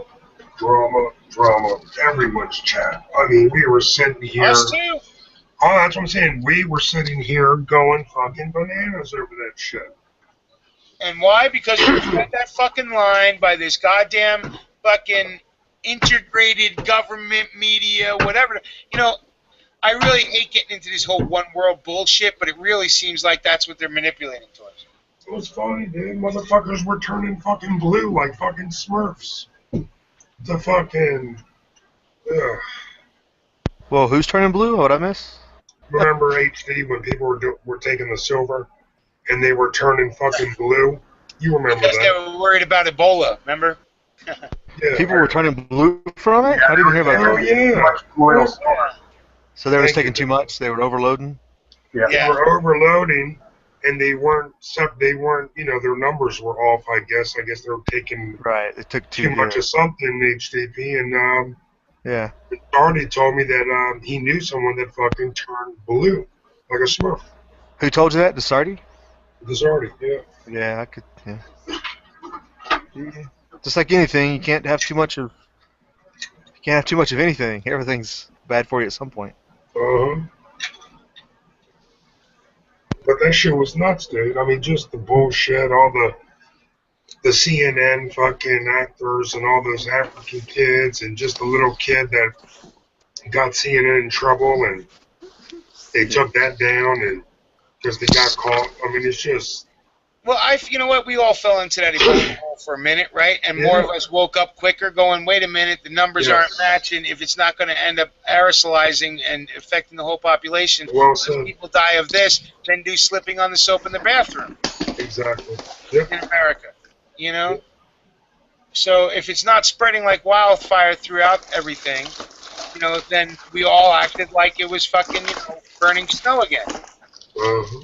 And that's what I look at the whole Ebola thing last year was that summer's burning snow, and I got caught in it too. Right? Why? Because sometimes it's fun playing the game. Right. Get all prepped up. Buy thousands or more of ammo. Yeah. They still play Halo? Halo's still a game? No, I don't play those games anymore. Video games. My Colin's got the newest Call of Duty, but real life games. When I have time, I still play it. But I just haven't played much. No, I don't much anymore, and it's really getting harder and harder for me to not unplug from this, but unplug from all information and just sit for a minute. Because it's really we really are like information overload. Like they said, 3 minutes to midnight. Yeah. Well, and they can obscure so much because there is so much information out there. That's why this whole gray state thing makes me all suspicious. Because there's always too much information about shit like that. Yeah. A murder-suicide? Right. Fuck. It's been like dead quiet. Like no gun control rant, no PTSD veterans are dangerous rant. It's been nothing. Nothing. There's not even been like, oh, it's a bad situation, like what a bad event. It's not even been like that. It's just nothing. Yeah. It's dead air. And that's what's raising all my hackles, because fuck, I go read when I go surfing through information, I read it all. Whatever side you want to take, that's fine, I'll read it all and I'll judge for myself. Right? So I come across these stories in the liberal press all the time. Right? And it's always got so much gory detail because they seem to love to just waller in it, about how the kid was positioned when whatever. You know what I'm saying? We all know, we've all seen it. And they just keep they love that shit, and you don't hear nothing about Gray State, right? I mean, there's all kinds of home video footage up on YouTube and all this kind of shit that they could be showing and pushing out how this 5-year-old girl had a life ahead of her, blah, blah, blah, blah, blah, blah, blah. Whatever their arguments usually are. We all know them. And nothing? Not a thing? And this guy's a media guy, right? It's real weird. Well, and especially since most of the stories do have attached to his name, anti-government movie producer. That's the tagline that usually goes with it. And yeah, nobody's even commented. Maybe the State of the Union, like everybody was so happy about it, they ignored it. I don't. Right? Who knows? I didn't watch it. Good luck with that. And from what I understand, oh yeah, it was watched State of the Union ever since they've been recording from back in fucking radio on how many people are estimating how many people are paying attention, and they're like, there's been about 12 to 20 million people watched it. And they're like, oh, 12, 20 million people. It's like, motherfucker, this is 300 million people in this country. And you got 12 to 20 million people paying attention. What the fuck, are you kidding? Well, the thing is... More people watch this! I don't know how anybody could take that serious. I listen to it on the radio, and when you actually listen, because he's very... When you get his presence up there, it's like, oh my goodness, look at... he puts on his air as a dictator, he presents himself that way. But his words, it's like, listen, does anybody listen to this guy? It's just BS. If you were to meet him on the street, you'd be like, get away from me, you car salesman. Yeah. And that's insulting the used car salesman, Yep. Right. But yeah, I know exactly what you mean. He constantly contradicts himself, because I actually read. I didn't bother to fucking listen, I read. And it's even easier to grasp that kind of nonsense right through that, It's like, holy shit, this guy's fucking blowing smoke everywhere. He don't give a shit about getting it up your ass. He wants it all over. You know? It's just fucking ridiculous. But that's what we got, that's what ended up happening when people stopped paying attention to everything. Well, even back in the day when they stopped paying attention to what was going on because, again, another war they were tired of. At the end of the Civil War, they were tired of fucking killing each other for a while. People wanted to go home, raise crops. Fuck that. Peace happens after a war. Doesn't happen before a war. You can't find eternal peace because humans aren't wired that way. The only time you get peace is after a war, after enough people have died, enough people have seen the horror and death of it to go enough's enough. Why do you think they keep it off our TV screens, and why do you think we keep them all overseas? Because we could give two fucks about what's going on in any of these countries when they're fucking demolished. Oh, look at that shit. That sucks. A lot of rebuilding needs to be done there. It ain't happening here, and where it is, we just don't ignore that. When's the last time you seen something from Detroit? In any market. Unless they're talking about the cops, the chief of police telling everybody to get armed. Right.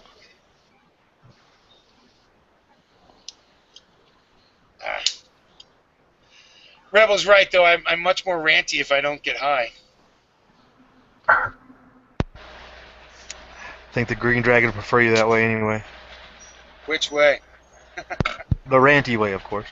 The ranty way. I don't know. More people get to talk if I don't. Yeah, we're just boring. That's a We're lie. here to hear you, Mule. Nah. Dude, everybody's got their own opinions and their own insight to shit. Of course. Yeah, we'll contradict you every now and then. Or at Unless least you're tone it down a little bit. interesting. I'm loud. You're like, everybody got that one loud guy in the bar. Everybody looks at him and laughs and has a good time. Yeah, there you go. That's better. I'm loud.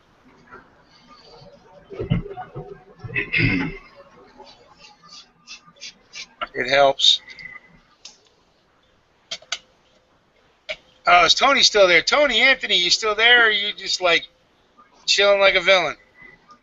Yeah, I'm here making videos. Sweet, sweet. So are you gonna pace them, or are you gonna dump them all at once? I'm trying to get as many videos as I can get out before here soon. Before everybody else does? Before everybody else gets home?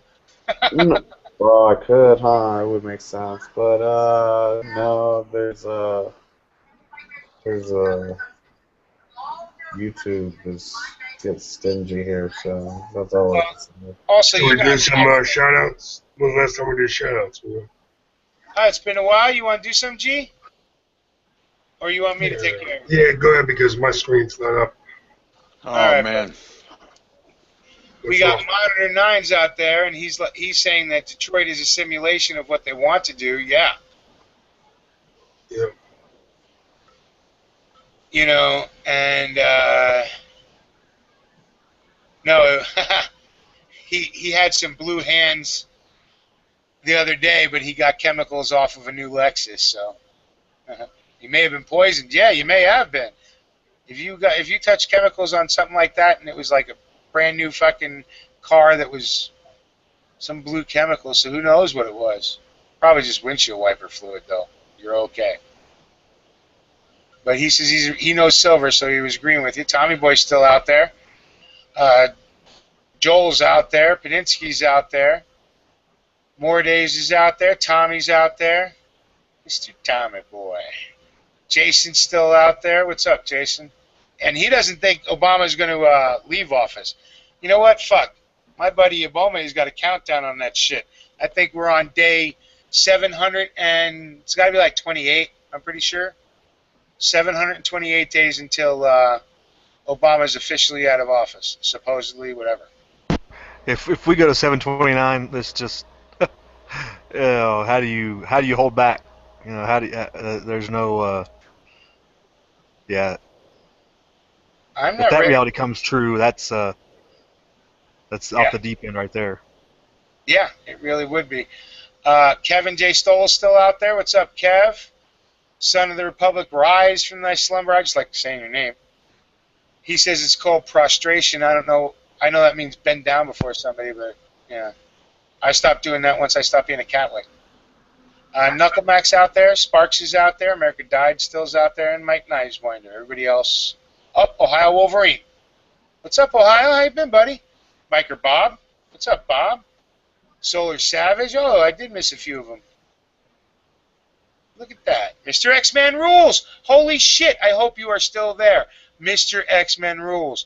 Please send me your info so I can mail out your patch. Because you were a winner of the patch. Kevin Snow, I had to explain that we didn't give out patches to everybody. Only 2 winners. Atomic Bulls and you. Bulls got his. You haven't gotten yours. Oh, and Tony, I need your address too. Gee, I have yours. And those will get out this week. To be forwarded to the NSA directly. Well, no. Those will go out tomorrow if you guys get me your addresses. So I got G's. I only need Tony's, and I need Mr. X-Men Rules, and all the Christmas patches are done. No, I said you're forwarding them to the NSA. Right. You know they're going to go through it, right? I had to use a way to get you yours. There's mine, Mule, in the internal. Okay, cool. Let me write that shit down. Grab mine. Put you on there, Mr. Atomic Boy, on the paper I am a keep. Gonna try and not lose this one this time. I'm always losing. And people send me shit. I'll send people stuff. They'll give me their address, and I just lose it. Because I figure the next time I need to send you something, hopefully we're still friends again. We're still.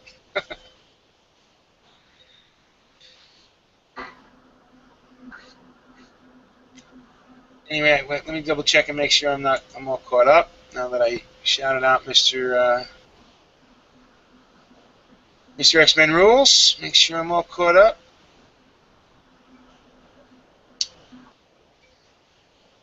Yep. I'm all caught up. All right, good deal. I want to thank everybody for joining us. I'm not ending it just yet. No But doubt. I do want to appreciate everybody because now we're at we're at the 3-hour mark about. But if you combine the two, you know. So I want to thank everybody coming out. Usually at this time we're already off the rails, you know. Mm-hmm. So that's pretty good. We're on the straight and narrow tonight. Yeah. Being I'm not so pie-eyed, right, I was able to stay on topic for a little while. I do want to bring up for everybody's attention, either this week or next week, I think it's probably going to be next week, because I haven't seen a lead-in video for him, but the Not Perfect one is going to be doing a chat about medical tyranny, about what's going on with this whole, kind of an update on what's going on with Obamacare and what's going on in the country with the fact that tyranny takes many forms, right? And one of the things he's going to bring specifically are the family that got all their kids taken because they refused to have them get a vaccine shot, one of them, and the girl who's gotten taken from her family and forced into having chemotherapy even though they wanted to try alternative medicine, right? And they weren't allowed to, so the state took over, right? And there's been multiple instances of that in the past fucking about 8 years. You know, where the state is just stepping in and thinking it knows better from what somebody else has for their medical decisions. And I'm not talking about just children. I'm talking about full-fledged adults. So, and the Not Perfect one plans on doing a chat about that. So, keep an eye out for it because I'm probably, you know me, I like to talk. I'll probably be in.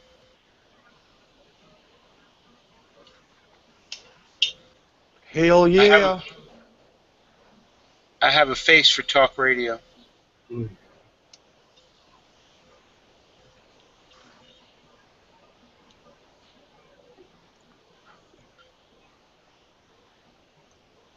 And the funny thing, Tony, the patch, he split, didn't he, the fucker? Yeah, I was wondering where I'm having problems myself here too.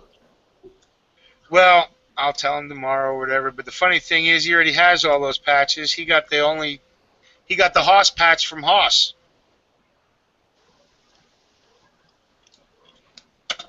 Right? So he already has all those patches. Shit, most of those patches came from, if they weren't G's patches, they came from SHOT Show. You know? So, guess where he's at? SHOT Show. Well, actually, most of those patches came from the Glocktober giveaway, so that tells you how long it takes me to get shit done.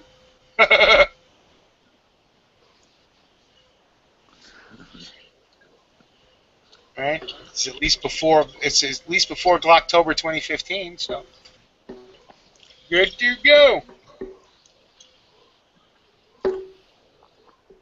And I gotta tell you, I'm turning into quite the little patch whore myself. Uh-oh. Yeah, I started getting into patches too. Did he come back? Yep, looks like Tone made it back. What happened? It dropped you, Tone? Yeah. Yeah, I just cracked on you, dude, because the patches I'm sending you already have, right? You're at fucking SHOT Show, and you got your Haas patch from Haas. So.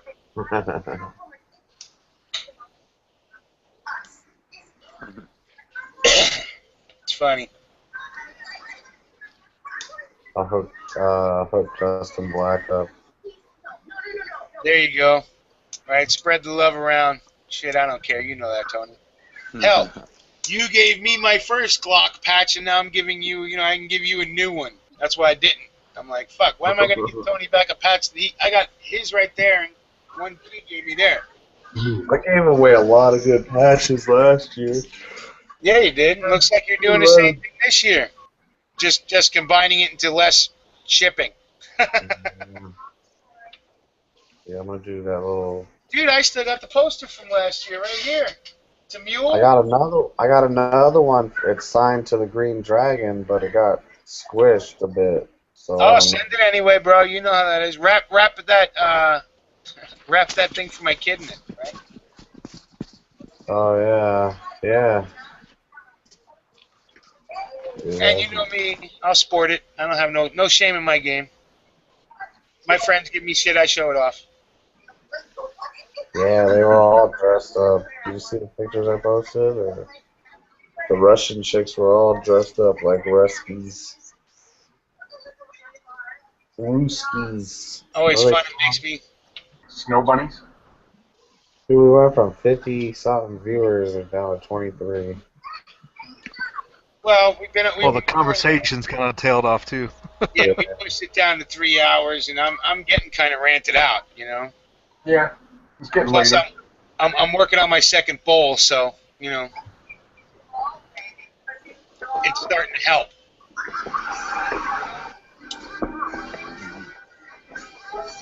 Well, I like that documentary that you found, Mule, that put out about the DSM and that. I saw that quite a while ago, actually. It's a documentary that was put out by one of our places here in Canada. Oh, yeah. The one about what's going on in... Yeah, I know. Well, see, that's the thing. I pay attention to what's going on in the world. I just mainly focus on the United States. And our neighbor to the north is the first check. Our neighbor to the south is the second check. Sometimes that's reversed, especially when shit's going on crazy down the border. I pay attention to what's going on in Mexico and Canada. Yeah, and even Britain. I mean, Britain's a good indicator, too. I fucking hate the goddamn Brits. Still a good indicator to watch, though. Yeah, they're a decent barometer, because they're usually the ones stirring up most of the fucking trouble. I think it's been their ultimate plan since they lost their empire. It's all their fault anyway. Yeah. Well, I mean, where are all the major banks housed, right? Yeah. Well, that's what I'm saying. They understood that, in the building of their empire, when they, especially here in the U.S., that's why, when you start reading what our founding fathers said about fucking central banks, you would know that they're never supposed to be here in the United States at all. Right? Never supposed to be a central bank. Anyway, but Yep. That being said, we have it now. And how do you think we got it? We got it from the Brits. Why do you think we got it? Because the Brits were pissed off.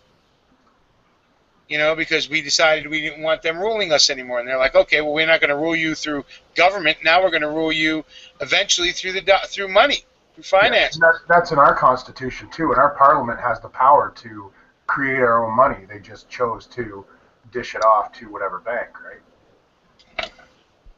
Which is not in the authority of Congress to do that. They can't abdicate their authority. No, I'm talking about Not supposed to be able to. our Parliament up here in Canada, and that's what they've done. Yeah, well, both sides of that same coin have done it, right? You're our neighbors to the north, right? You're our cousins to the north, or whatever, really. You know, way more so than the Mexicans would be our cousins to the south, because we both come from the same parentage, basically, right? Yep.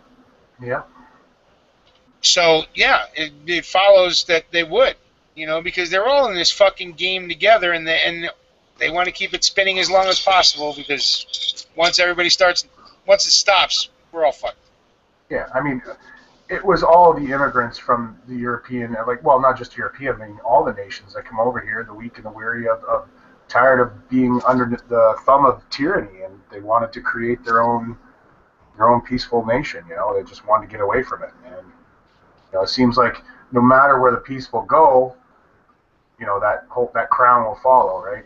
Yeah, but see, that's maybe you guys to the north, right? Us down here, you're more violent cousins. We started our country. I think we're just better at hiding it.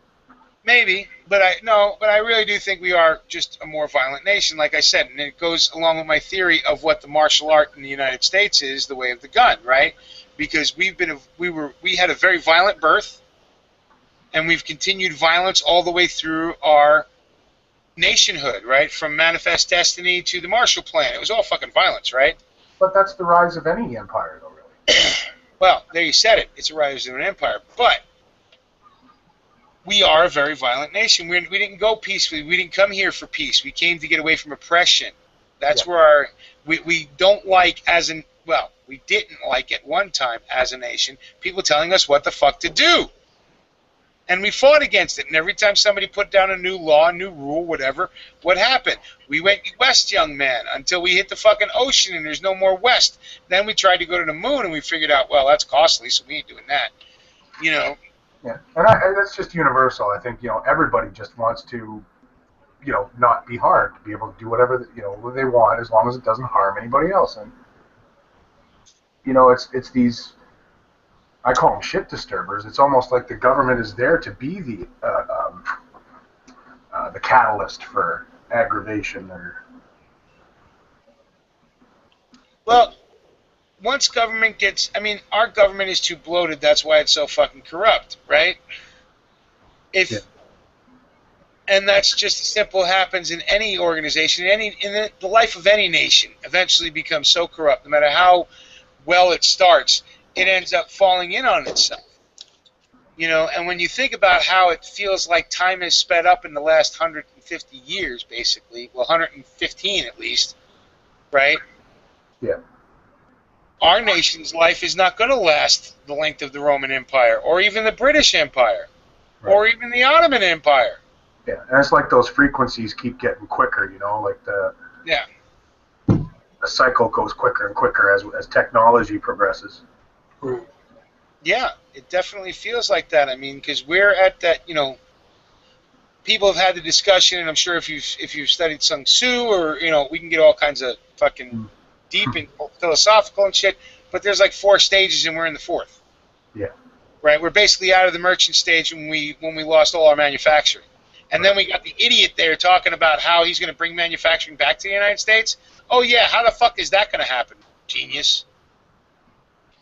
It's not, because they're always going to send the menial or labor jobs always to the poorest countries that they can pay to, right? No, the cheapest common denominator. I mean, come on. The replacement bridge they put in Oakland was shipped over from fucking China piece by piece.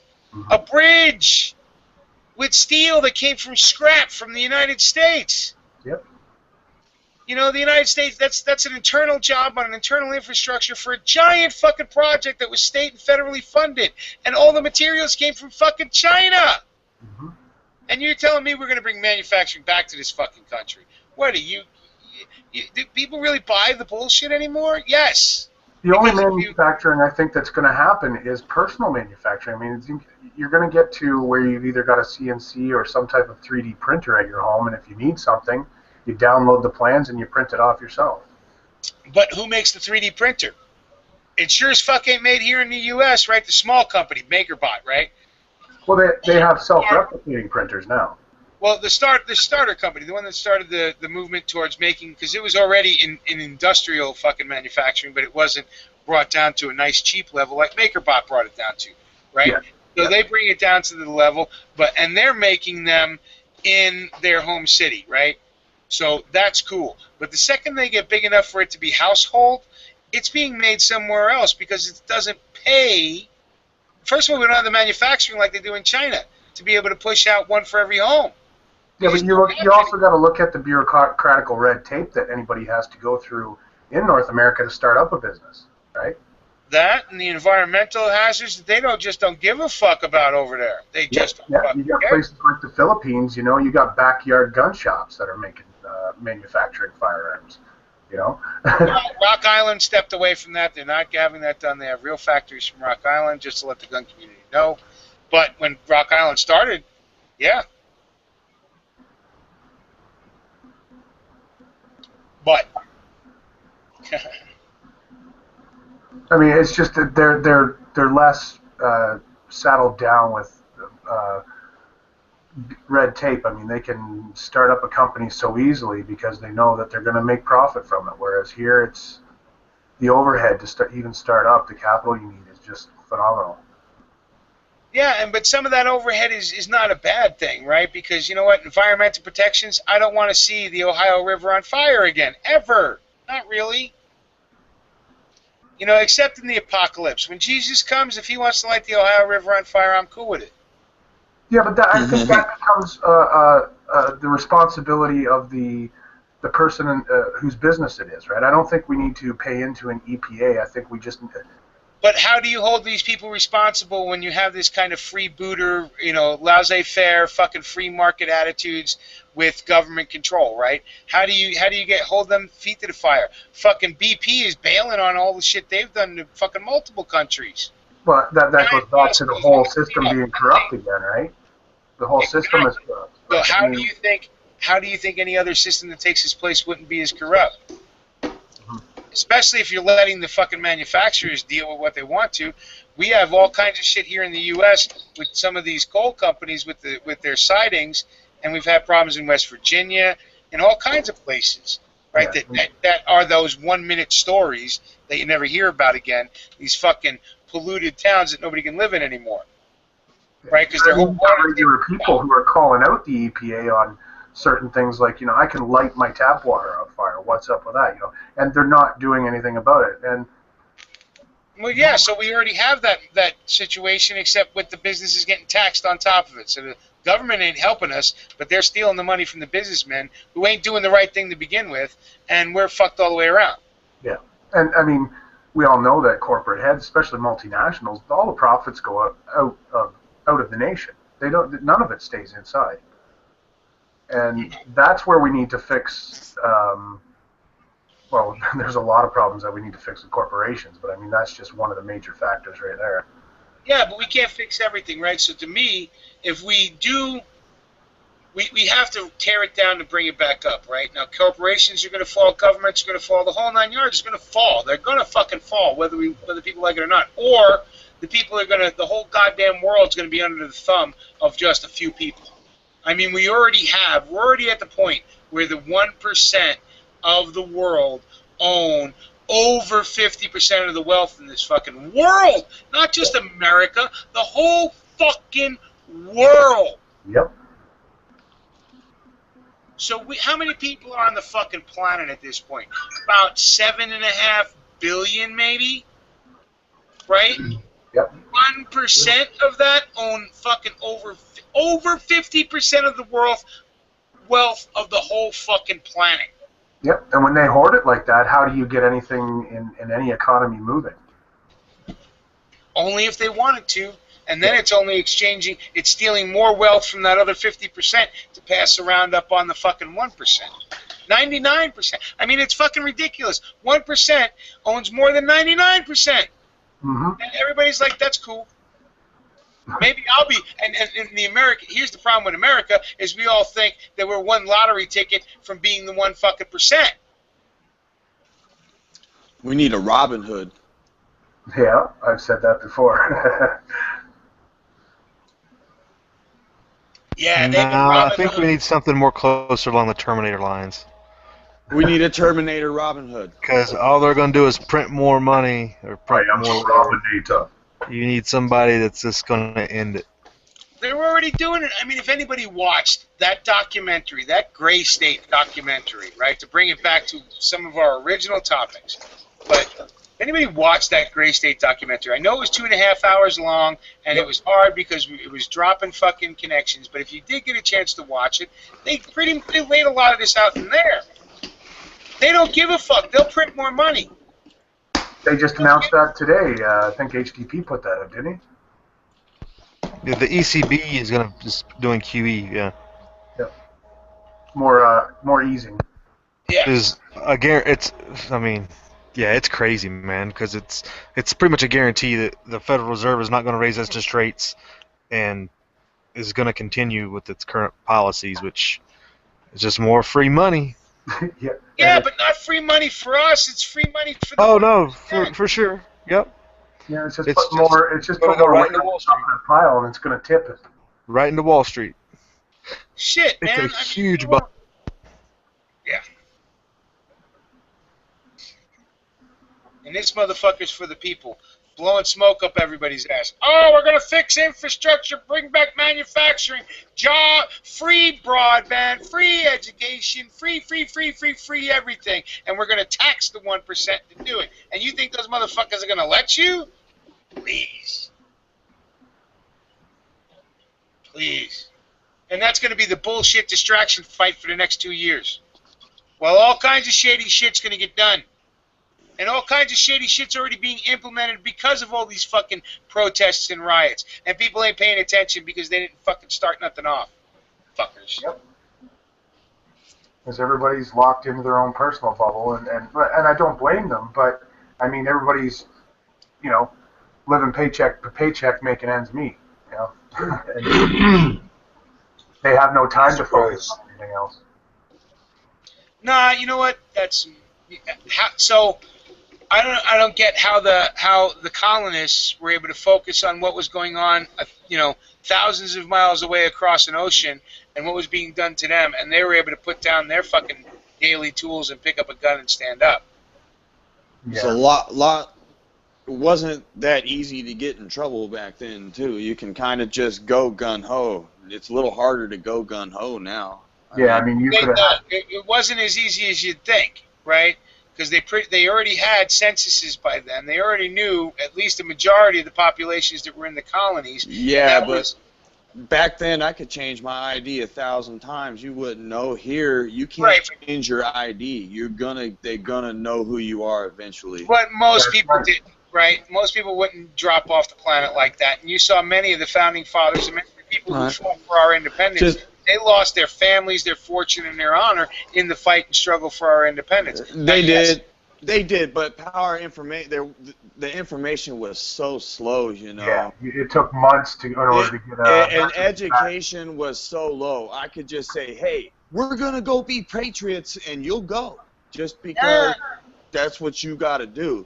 It wasn't like you could pick up the internet and know what was going on. That's true, but your church at that time was like your internet because they would, people were not out of communication. And that's true, and the church is the one saying, let's go gun-ho, and that's what you're doing. You're going gun-ho. You're not going off of multiple sources of your own information. You're just going off what the church was telling you, right? Well, no, because trust me, information got through in many ways, okay? Not just newspapers like from Franklin and all the rest of it, because the printing press was around. So they printed up a lot of fucking papers. People wanted their information. People were decently educated, but most people don't consider it today because they were taught out of the Bible, right? Right. How to read. The science No, I understand what you're saying, but it is not... And here's the thing. Travel like that. most of the people then, well, the amount of information they got was able to drive a small percentage of the population to fight for the independence. Because you didn't have, most of the population of the United States did not want to be independent. They wanted to stay under the king. They didn't give a shit about the 3% tax on the fucking tea. They didn't give a shit the bullshit that they were doing. They didn't care if they came for their guns. They didn't give a shit. Okay, so you guys are going to protect us. I don't live in Indian country. I live in Boston. Yeah. You know? And they're not going to give a shit. So, and it's the same thing now. There's really not much difference. Now we have the bad thing of too much information. Right now, there's so many different things that can fracture everybody around down so many lines because there's so much information. Just in the supposed the Republicans become fractured into more different sections, and everybody's fucking working for their own until it fractures so much to where we're all lone wolves. You know, and that's where we're at now. We're so fucking fractured because nobody's coming together because there's so much fucking information that no matter how much you put out, you explain to people what's going on, they all get information overload. The thing is, right now, the power of information is much more overwhelming. Just like I was saying, back then it wasn't that powerful. Now information is powerful. Well, they overload people with it, so then they get tired of it, and then they want to go watch, you know, whatever. They want to go watch cartoons and smoke dope or something, you know, because they're just, man, this is too much to handle. Yeah, the big problem too is people want to load themselves with the information they want to load themselves with too. Yeah, that is a big problem, and that's what I try not to do. Right? That's why I not only follow, you know, people that are agreeing with me, but I follow way more people that disagree with me. All right. You know, because I don't need people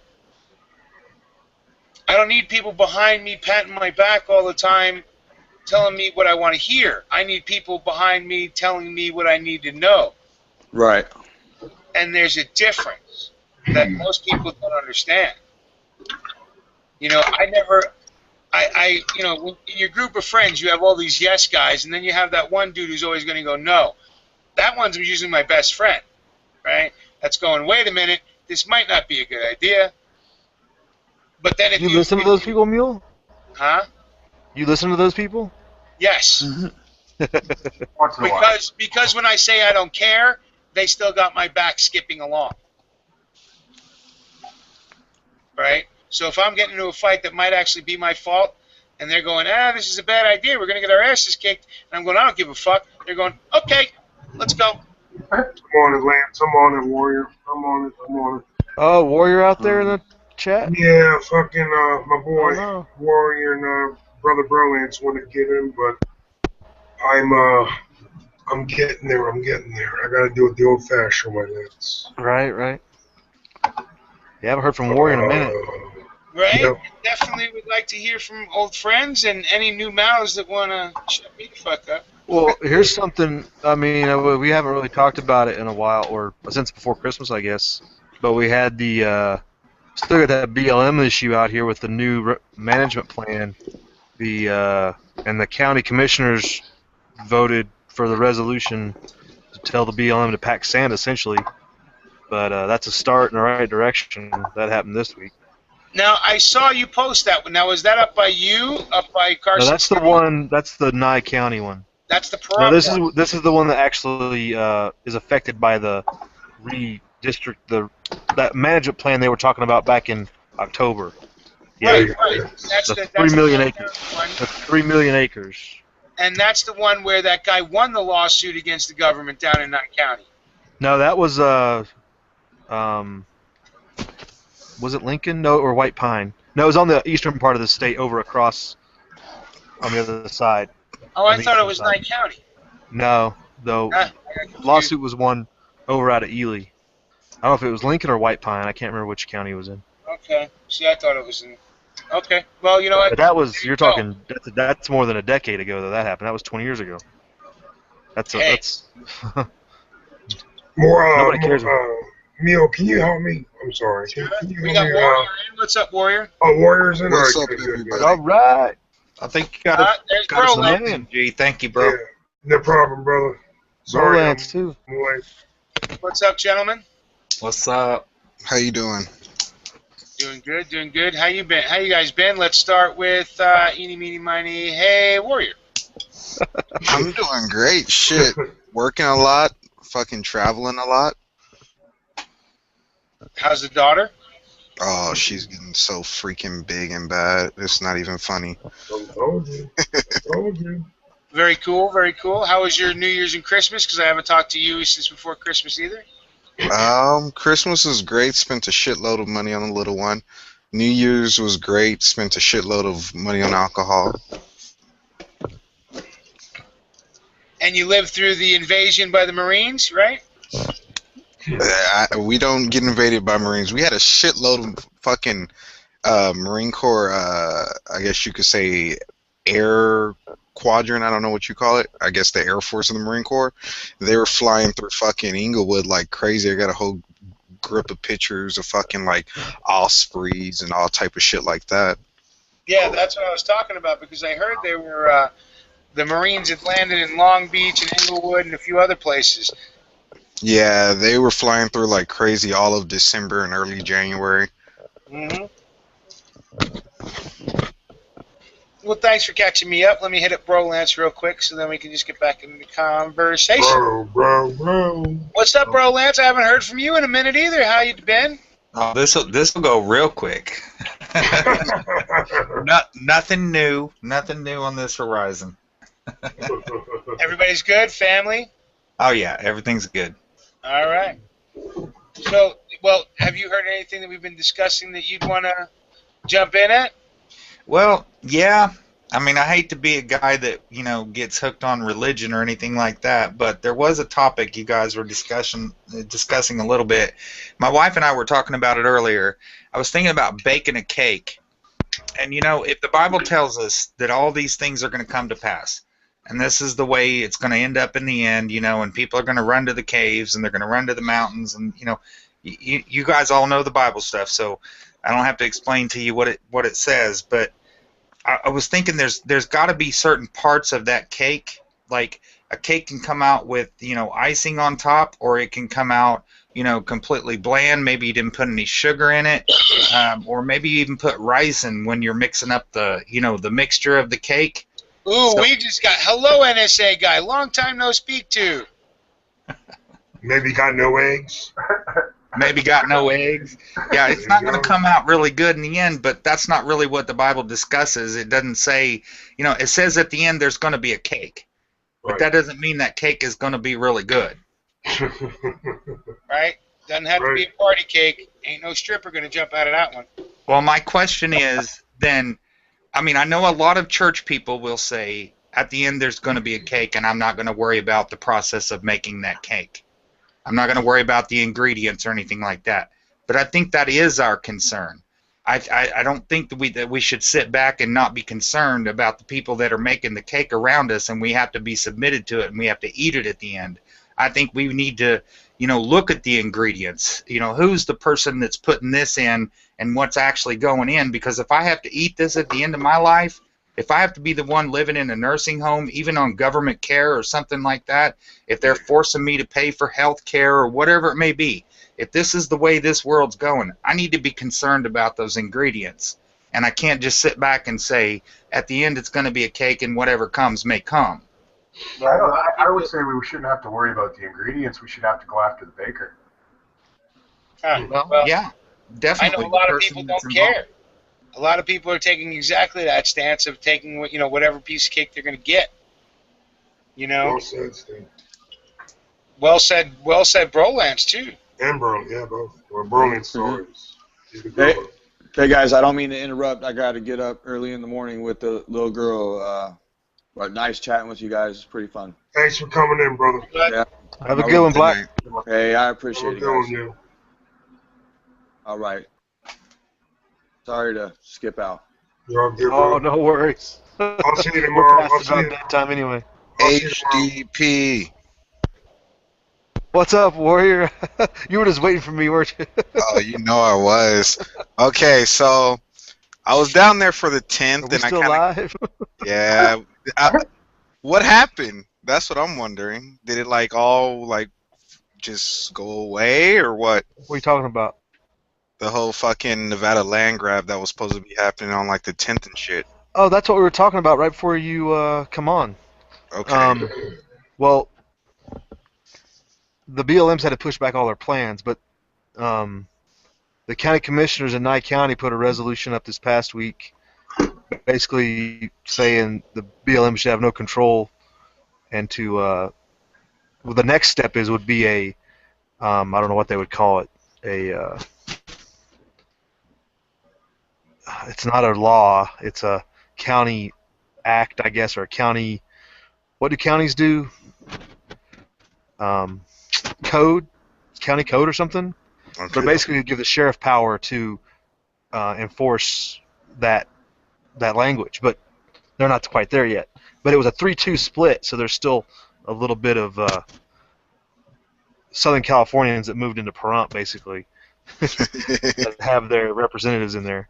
But yeah, that was interesting because there were 2 different resolutions put up. They voted down the one that basically had no teeth to it. I don't know what Clark County's doing. I know there was a protest in Vegas back at around New Year's, but it's been relatively quiet because the BLM's been getting overwhelmed, I think, with response. People writing letters, the different county commissioners in the other rural counties supporting Nye County, and what there is of Clark County that's wants it done away with, that doesn't want the management plan.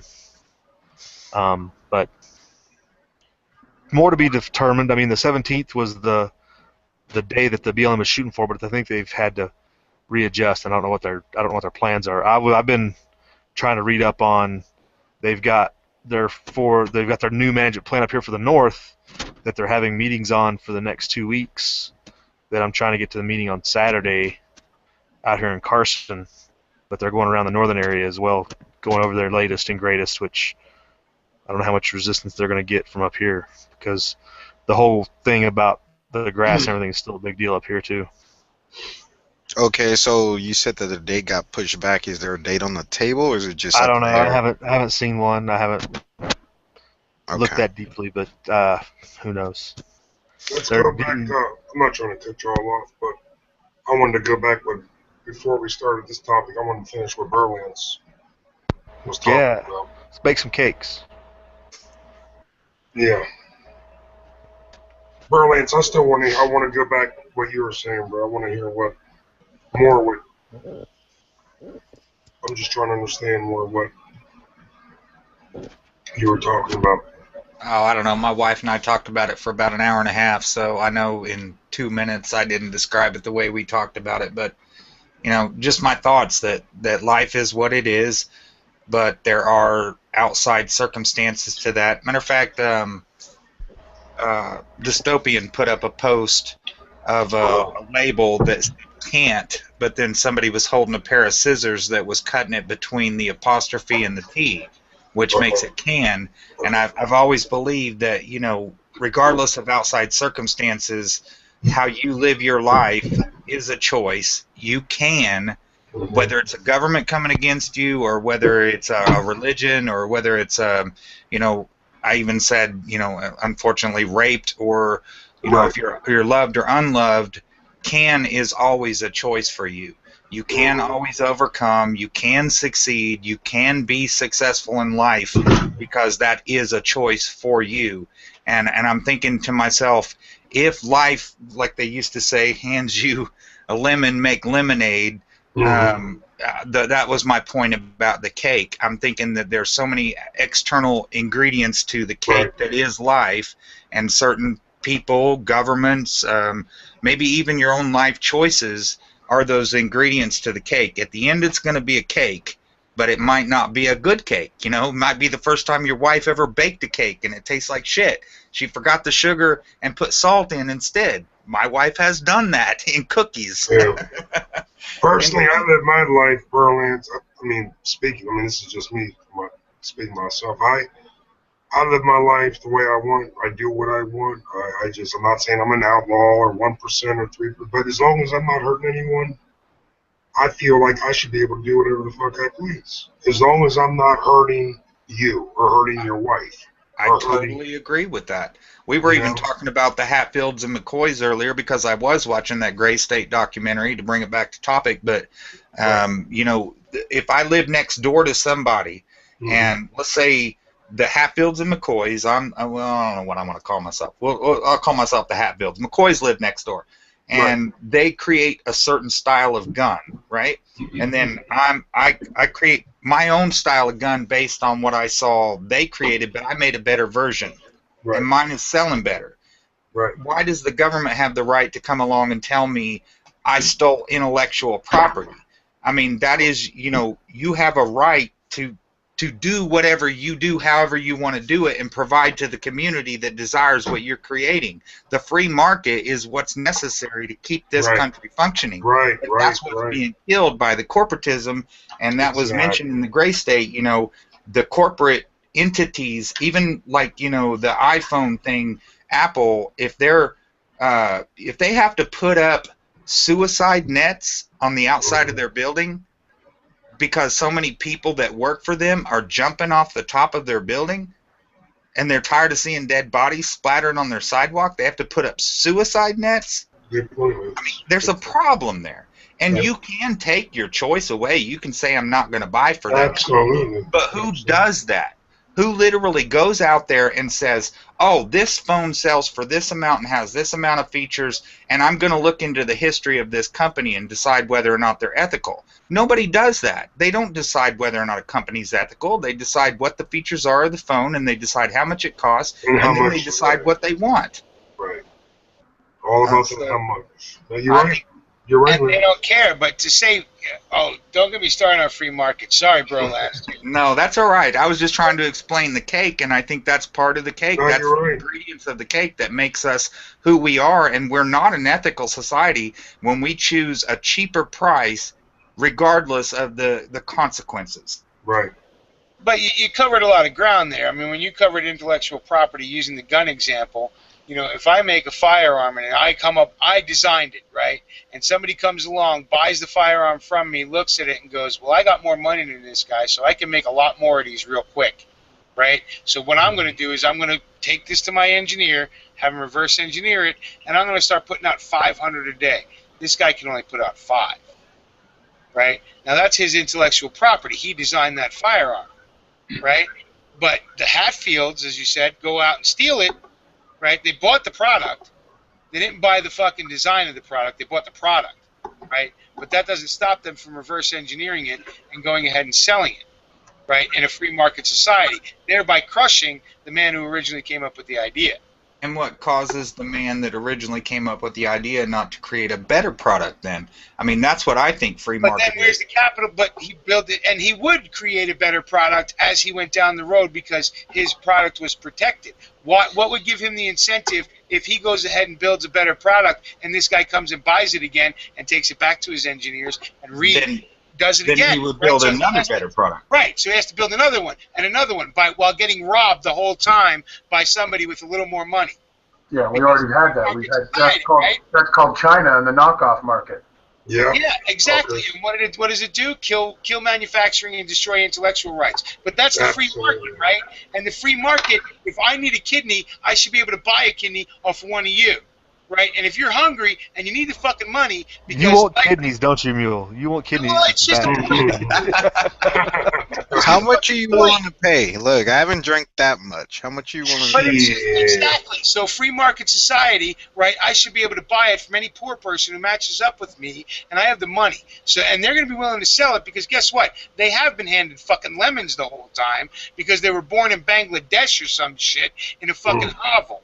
Right? So guess what? They're going to sell that fucking kidney. So our government limits us to not using stem cells. I mean, we could be growing these organs and not having to kill somebody in order to take the organ. That's not the free market, right? Because it's going to cost more to grow the fucking stem cells than it is to rip it out of a kid in fucking Bangladesh. Good point. Yeah. Good point. And that's the free market, right? Guess what? The sex trade worldwide is the free market. Yep. But go back outside of that. Pretend there wasn't a Well, government. there is no fucking outside of shit like that. If America went full free market, we'd be fucking worse than we are now. Well, I guess Neil, that's hold on. not my idea That's of not a free free. market, though. It's not, because you cannot cross into somebody else's life and property and liberty just because you want something. That's not legal or ethical or anything else. And that's exactly what I'm free talking about. But so, okay, so I offer you money, right? So I'm not stealing it from you. I offer you cash for it. Right. You're That's hungry, different. right? You got to feed your family, right? And you've grown up in a shit life everywhere. I'm not saying so they and But you're not going to have enough money to outbid him because you're trying to do the same thing if it wasn't for central banks who manipulate the free market, which we don't have. The only reason Americans are so well off is because the central banks have manipulated things to the point to where we don't really have money.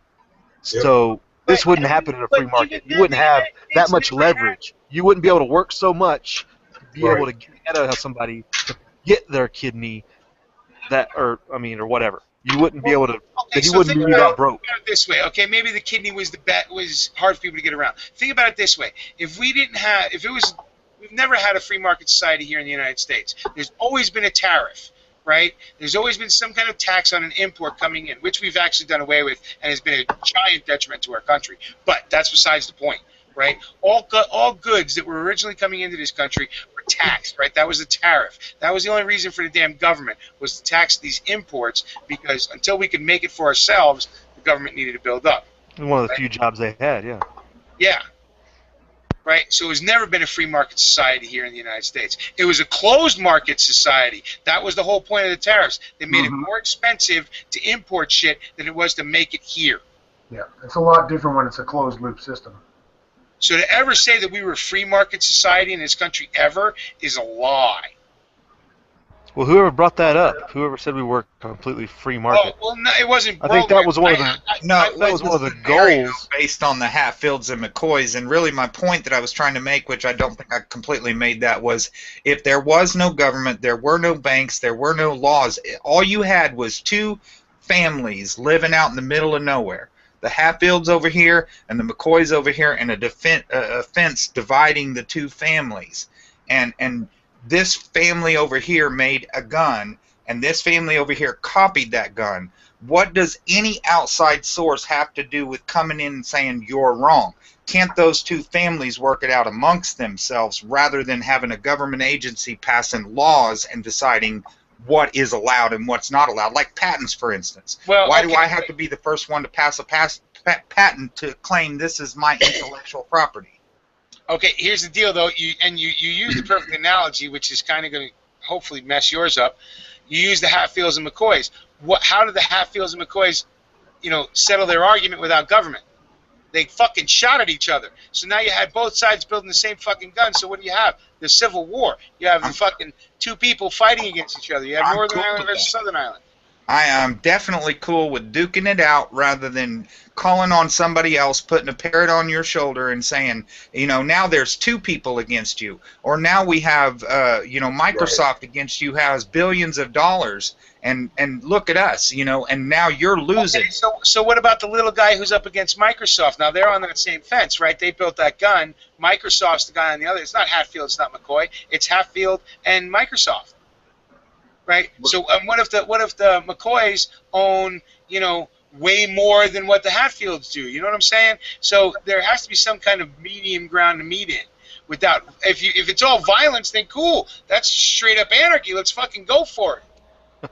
I think the patent laws and the that was put in the Constitution was done for a reason, because the founders had been through this. They had seen exactly what we're talking about. We haven't seen it because that was 300 years ago. They lived through it, and their grandparents did, of that type of clansmanship, I guess you would say. Because if one family took some intellectual property from somebody else, well, they wouldn't just go attack the other person, or they would get their buddies together and say, hey, this is what's going on. This ain't right. The family would get together. It wouldn't be necessarily. It would be at the clan level, at the tribal level. And it would go that way that you're talking about. I mean, so I think they saw some of that, and that's why they wrote that in there, because at a certain point, what you have created, is yours. can argue it, I guess, but I think it was written in there for a reason. It wasn't just trying to take something from somebody else. My question is, were the Hatfields and McCoys friends before this happened? That's a good question. Well, in real life they were. In real life they were really good friends. Must have been. Before their whole incident went down. We don't know how history has been rewritten. They're actually friends now. Yeah. They're making They're money. all friends. Yeah, they're all friends. Yeah.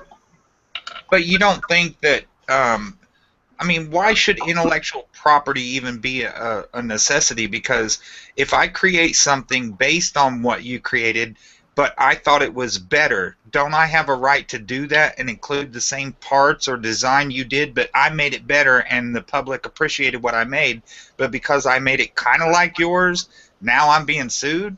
Well, if you do change it, you do have a different patent. That is different. Yeah, but it has to be changed enough to the point where Yeah, I mean, there's a different. It's all been skewed to the. It always been skewed the last 100 years, I think. Let me take it to a music level, because this is what I know more than anything. There's a company out there called Behringer. Okay, Behringer creates cheap products. They've gotten better over the years. They create more pro products now, but a lot of their construction was based on plastic. You know, they didn't do the things that was like a Kirby vacuum cleaner. You know how well that was built? They lasted 100 years. You buy a vacuum cleaner now, you get 10 years out of it, you're happy. All right? But this is the way companies do sometimes. If I take that same design that he made out of metal, I mean, perfect construction, he designed it in his factory, it was like the awesomest gun ever made. But then I make it out of plastic, it still shoots, it still does, you know, what a gun is supposed to do. Not that plastic would do that, but, you know, 3D printers and all that talk earlier. But is that changing it enough? That's not changing it enough just because I changed the design materials? No, because it's the exact same thing when you just look at it. It's just a different material. I mean, that's like, it's Well, like... Look at Glock and Smith & Wesson, right? Okay, Smith & Wesson put out the Sigma, which was the original Sigmas were like a direct fucking copy of the Glock 17 or the 19, right? And they got sued by Glock, right? And they had to pay a royalty when they got sued by Glock because they had patent infringements. They took direct designs and applied it to this new gun here, made here in America, right? When Glock wasn't, and Glock sued him and won. Why? Because it was their intellectual property, because they took the time out to design the thing. Robbing somebody else. Theft is theft. Intellectual theft, right? Led Zeppelin, one of my favorite fucking bands, right? Even though they're English, right? We come to find out now that they stole some of their really hit songs. And that's really fucking disappointing. Because sometimes all it takes is giving somebody credit. My question is, like, when does the patent end? Or, like, you know, Every industry if something it becomes important enough of a patent that everybody wants it, at some point it should end and the public market should be able to have it. It depends on what it is. Sorry, go ahead, Woody. It depends on what it is. Every different, I guess, industry has its own time length. If you originate something that has never been around before, they'll give you a patent where it's just 100% yours for a short amount of time, and then after that, everybody else can do their little play on it. But it just depends on, you know, what it is. So you tell me how that plastic gun is not different than that metal gun. I mean, you know, totally strange scenario, but don't you get a right to that plastic gun then? I mean, his is metal. I understand his patent. Mine's plastic. Yeah. I got my patent on it. After the original patent, it allows you to go into that industry and kind of make things that are very similar, usually not exactly the same. If that company doesn't renew their patent, then you can go do whatever the fuck you want. Well, hence the 1911, right? Today's plastic is not soft plastic. I mean, we're talking rock hardness of 58 to 61. Oh, that's true. There's some You know plastic. what I'm saying? There's, yeah. But I have the ultimate question, right? So you come up with an idea, and somebody else steals it from you, and you're supposed to accept it and just come up with a better idea. You're not supposed to feel like you were robbed of your intellect. No, I don't think so. So, I don't think so. So then where's because the incentive to continue to make shit? I think that is the thing that causes us to continue to make better shit, so we don't have to live with the same old, because somebody has a patent on the same old, and if you create anything similar to that, you never create But anything new. Brolance, if you're a genius and you work your ass off to create this new thing and you want to make money from it like most people want compensation for their time, but the day after you release it, this millionaire over here has reverse engineered so you get 2 days worth of play out of it. Yeah, What's I mean, the you can incentive take on it the that? opposite way, Why where take if all that somebody work? who's completely altruistic, like Tesla, who just wanted to give it to the world, and you're Yeah. somebody who's a greedy SO, you know what, like you know who stole it from him and sold it off to the world and made billions. Thomas Edison and Westinghouse both combined, but Yeah. but you Well, know, but you also if have you look at that example, didn't they reverse it, because that was DC and AC? So it was the AC that won out over the DC. Tesla had designs on both. Oh, okay. better designs on both. And Yeah. you know, the only altruistic man that's given away a huge design that could have made him billions was thinking Franklin, who gave away the lightning rod, right? And he just gave it away, open patent. Everybody can do it. Simplistic, go ahead, right? Yeah, but in that same respect, it should be an option. If I work my ass off intellectually, I should have the right to say, hey, I want to give it away, or hey, motherfuckers, pay me. It is an option, right? We all know of operating systems out there that are free, Linksys, right? Yep. Free fucking op Linux. system that you can, Linux, there you go. I've never used, but Linux, right? So Linux is a free op system that people put out there that was their intellectual property that they gave away for free. And anybody could do whatever they wanted with it, and they did, right? But then there's the people that had paid intellectual property, Microsoft. You had to buy things associated with their product where they were getting a royalty, and it was your choice. Most people went with the Microsoft. Right, and they fought their intellectual property and stole a lot of intellectual property. Yeah. Right. And you had movements like freeware that were just putting out different pieces of software for everything free out on the internet not the internet, but for people to grab. I guess there were BBSs back then and stuff. Yeah.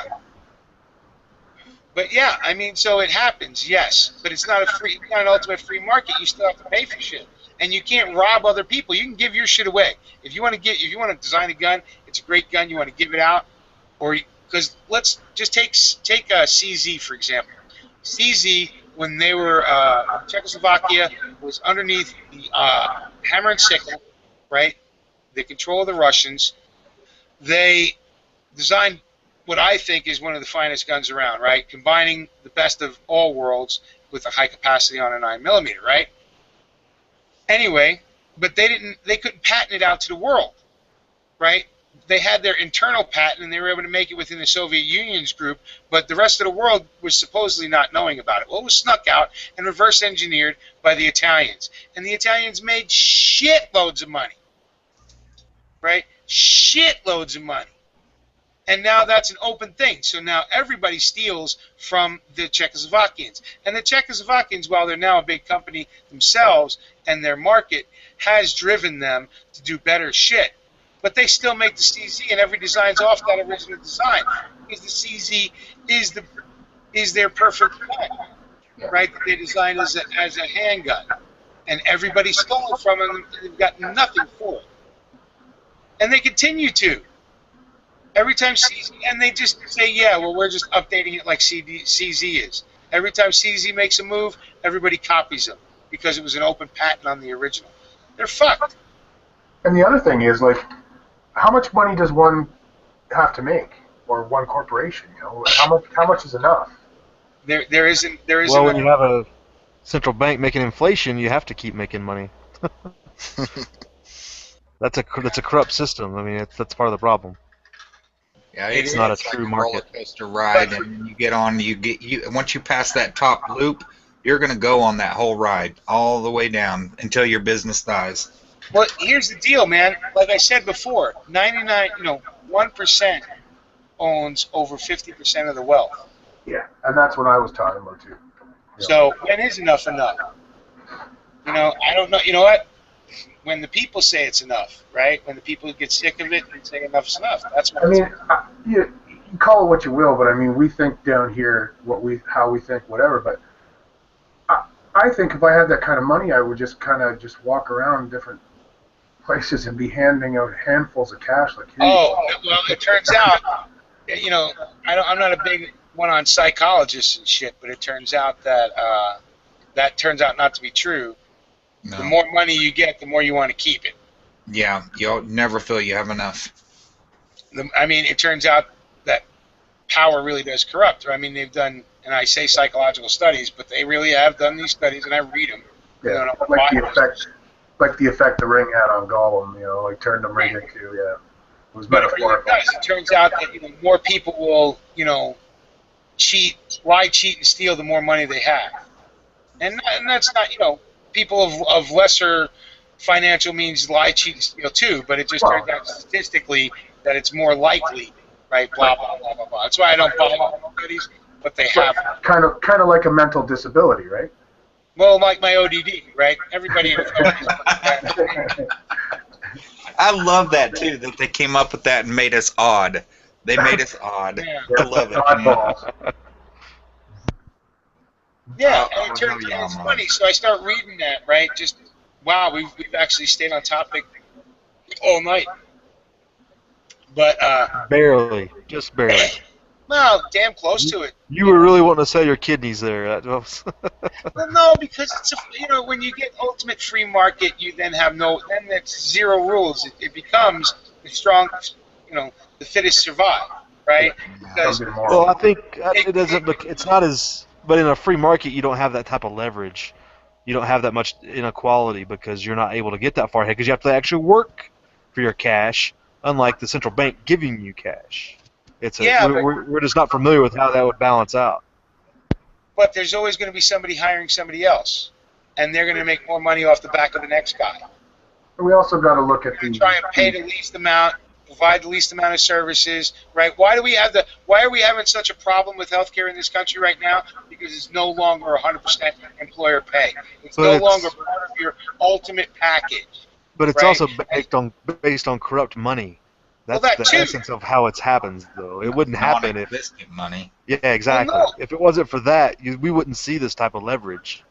But it wouldn't have happened if we hadn't pulled some of the regulation and allowed this shit to happen under Reagan, right? Where they were pulling away the whole, the corporations, them allowing them to make more than a certain percentage in the insurance companies, allowing the insurance companies to become banks, and then banks to be able to. They keep the financial sector and another sector separate. There you go, they were able corrupt money. to dominate everything. Yeah.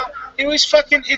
And that was through deregulation and calling it a free market, free booty, laissez-faire fucking economics, right? That whole piss down theory.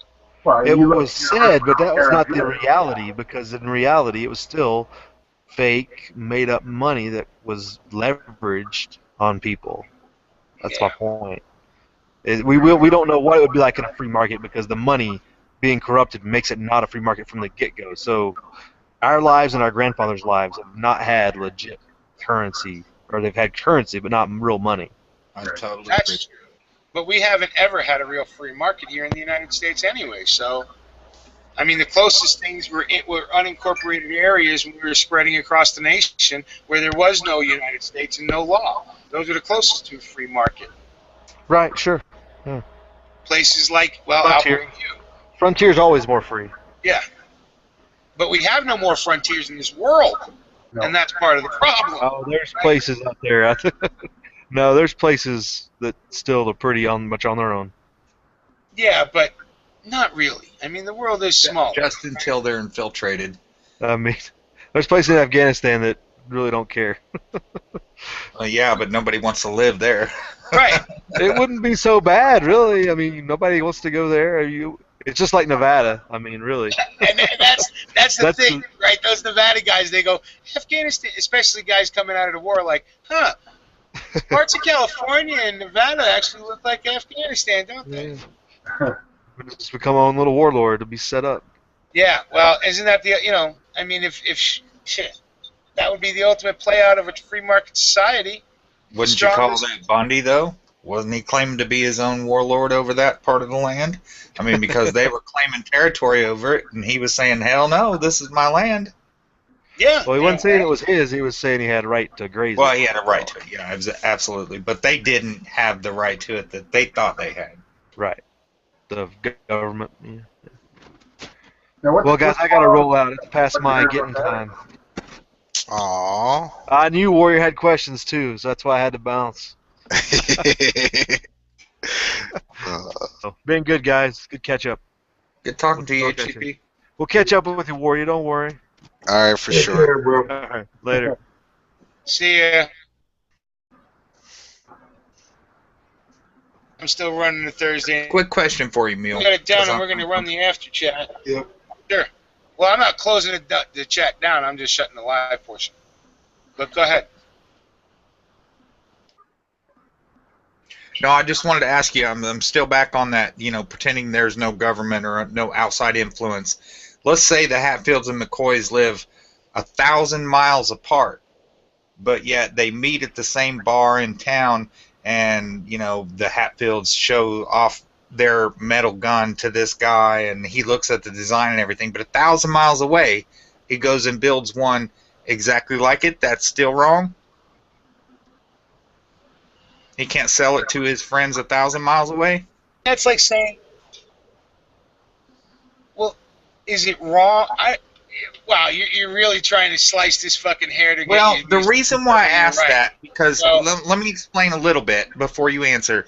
I'm a musician, and I know there's only 12 keys on my keyboard, 12 octaves, and I've listened to songs for years, and there's so many songs that literally are repeated, and these people that claim copyright infringement, I mean, even YouTube can't pick up the exact song when I post a remix. So it's like there's so many songs that are repeated in such perfect detail. I can literally sing the different words from another song to that song. Yep. So I'm saying, where's the intellect? How do you draw that line? Because at some point, I mean, it's all been kind of thought of before, right? Especially when you start to get to a point of recording everything. There's not that many more options out there. That's why I'm saying it limits creativity, I don't not know to where to create go. that same thing. Again. If you want to do what everybody else has always done, if you want to do the same thing that somebody else did, then fine, do it. But you're not creating anything new. That's why I'm saying there's nobody that's robbed by that. I mean, The person that's robbed is the person that is putting. Well, I guess you could say that gun was the new thing. I don't know, man. That's why I'm asking the question. I don't know. And I hear you. And the way you've come out with your argument, I don't know either, man, to be honest. Because I know what you mean, right? I mean, everything's Eleanor Rigby. You know what I'm saying?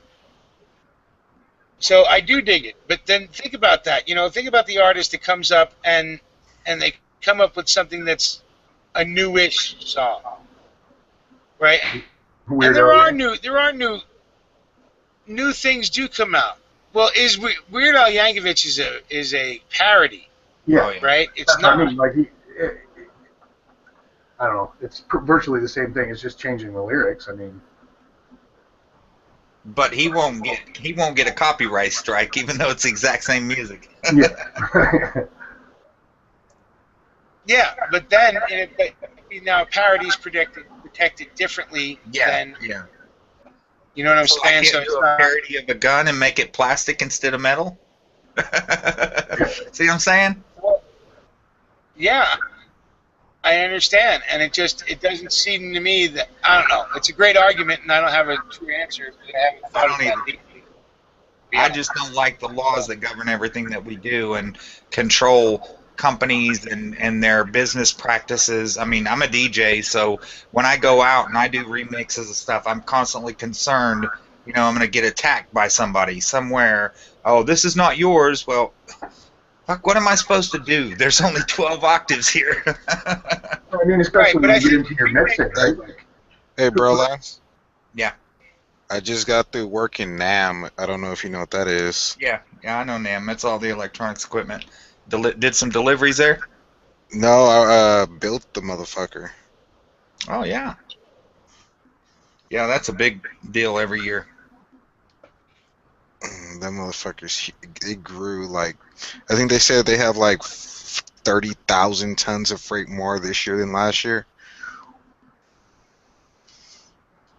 Yeah, but you got to know that all those companies that come out and they get together and they show all their products, other companies are walking around looking at their products and creating the same thing. Oh, for sure. Oh, yeah. That's, Well, I mean, actually, they there might was, change a few components. Corporate espionage. well, there was actually, I forget who did it, maybe Tested did, or somebody, one of the YouTube channels did a whole thing on that, right? Because they walked around one of these electronic shows and showed products that people were stealing, and they were letting it go because they weren't actually getting the product. They were just taking pictures of the outside and mimicking it, right? And so plenty of people just don't give a fuck, right? I think it's wrong. I think it's still theft. Theft is theft. You take something from somebody else, it's theft, whether it's intellectual property, whether it's hard property, right? And that's just my opinion on it. And even musical property, right? Leonard Skinner comes up with Freebird, right? So the second Leonard Skinner comes up with Freebird, all of a sudden a bunch of people start covering it and making more money off of it. Say Leonard Skinner was a small band, came up with it, which is what why Led Zeppelin's going to end up having to pay a lot of money, right? All those guys and their corporation. Why? Because they stole from fucking a smaller idea, a smaller band, and they became superstars on this fucking music that they stole, right? So now they're going to have to pay it through the nose because they took the intellectual property of these people. So if I did a song called Free Turd, that like That's Weird a Al parody again. that'd be theft? In a different one. I don't know. Maybe if you did a song Firebird and you just changed every Freebird for Firebird, they'd get you on it. I don't know, right? I'm not copyrighted material or trademark material. I don't know, But I'm telling you that Zeppelin's going through it, and they're getting they lost. You can listen to it. You listen to the music. You say, "Yep, they robbed them." It's only 12 octaves, but that band put together those 12 octaves that way the first time. These guys came up, stole it direct, and put it out on a record and made way more money without giving them any recognition or giving them any royalties. They're fucking wrong. They need to pay. And that's what's happening. All right, but I will tell you this. As a DJ, I know that you have to beat match every beat, and that means the timing of the beats per minute. That's what BPM stands for. And the timing of the beats are the same, and you have to match the tonal quality of the song itself to bring one song into another. That means that song sounds so similar to that next one. When you bring it in, people think it's all one song. And that's the way a dance club works. They think it's a continuous song, even though there might be 15 artists in your set. So if all those songs sound so close, why can't we have a plastic gun and a metal gun and there's no copyright infringement? I don't think the government or any kind of rule or law should get involved whatsoever. I think what pushes people to create something new is the fact that somebody's telling them they can't use what they've learned to build upon it. Yeah. Well, I mean, and most of those laws are put in place so that only that person or that corporation who owns those rights get any profit from it. So, I have a question for you. Even on those lines. I have a question for you. If this drives innovation and we'll bring the cream of the crop to the top, right? So, what's that band that Zeppelin stole from again? I don't know. Bueller?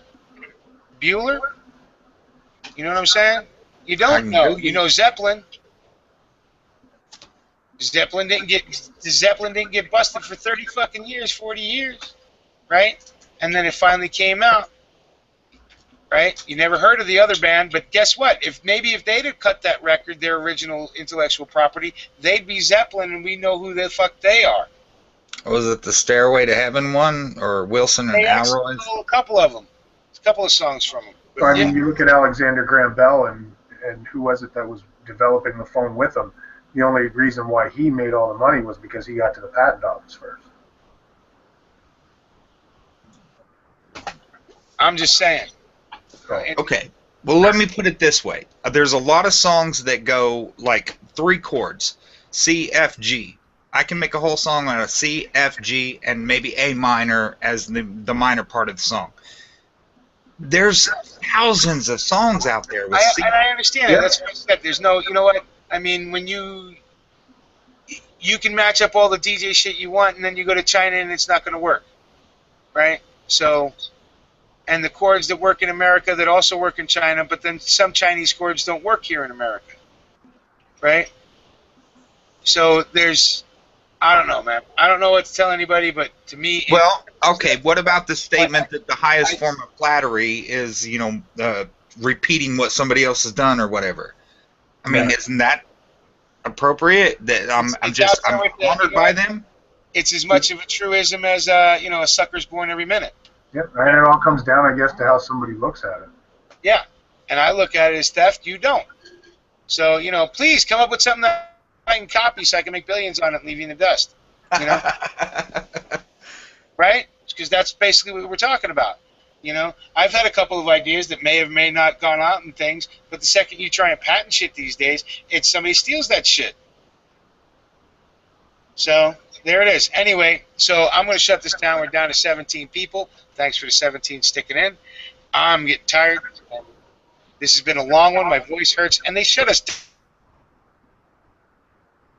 So luckily we were able to stay mainly on topic, and even the topics we went sideways on weren't sideways at all. Warrior, I'm going to leave it open, so hopefully you will be back. I am going to throw the link out in the chat to see if anybody else wants to come in. Yep. So, you know what? I'm going to ask Stan to do it because he's grabbing not a green dragon link. My links might not work because I'm a green dragon. Okay. So, Bro Lance, you can do it too if you want. I'm going to open this up to everybody if it's okay with you guys. Yeah, I'm cool. Yes? Yep, I'm cool. Tony or G's passed out? Yes? I believe so. All right. Bro Lance, you okay for opening this up? Oh yeah, I'm good. All right, so if you guys, either one of you want to throw a link out there in the open chat, I'm going to shut this down. I want to thank everybody who joined us. It was a great chat. I'm going to give you guys a minute to shout out before I do, Stan.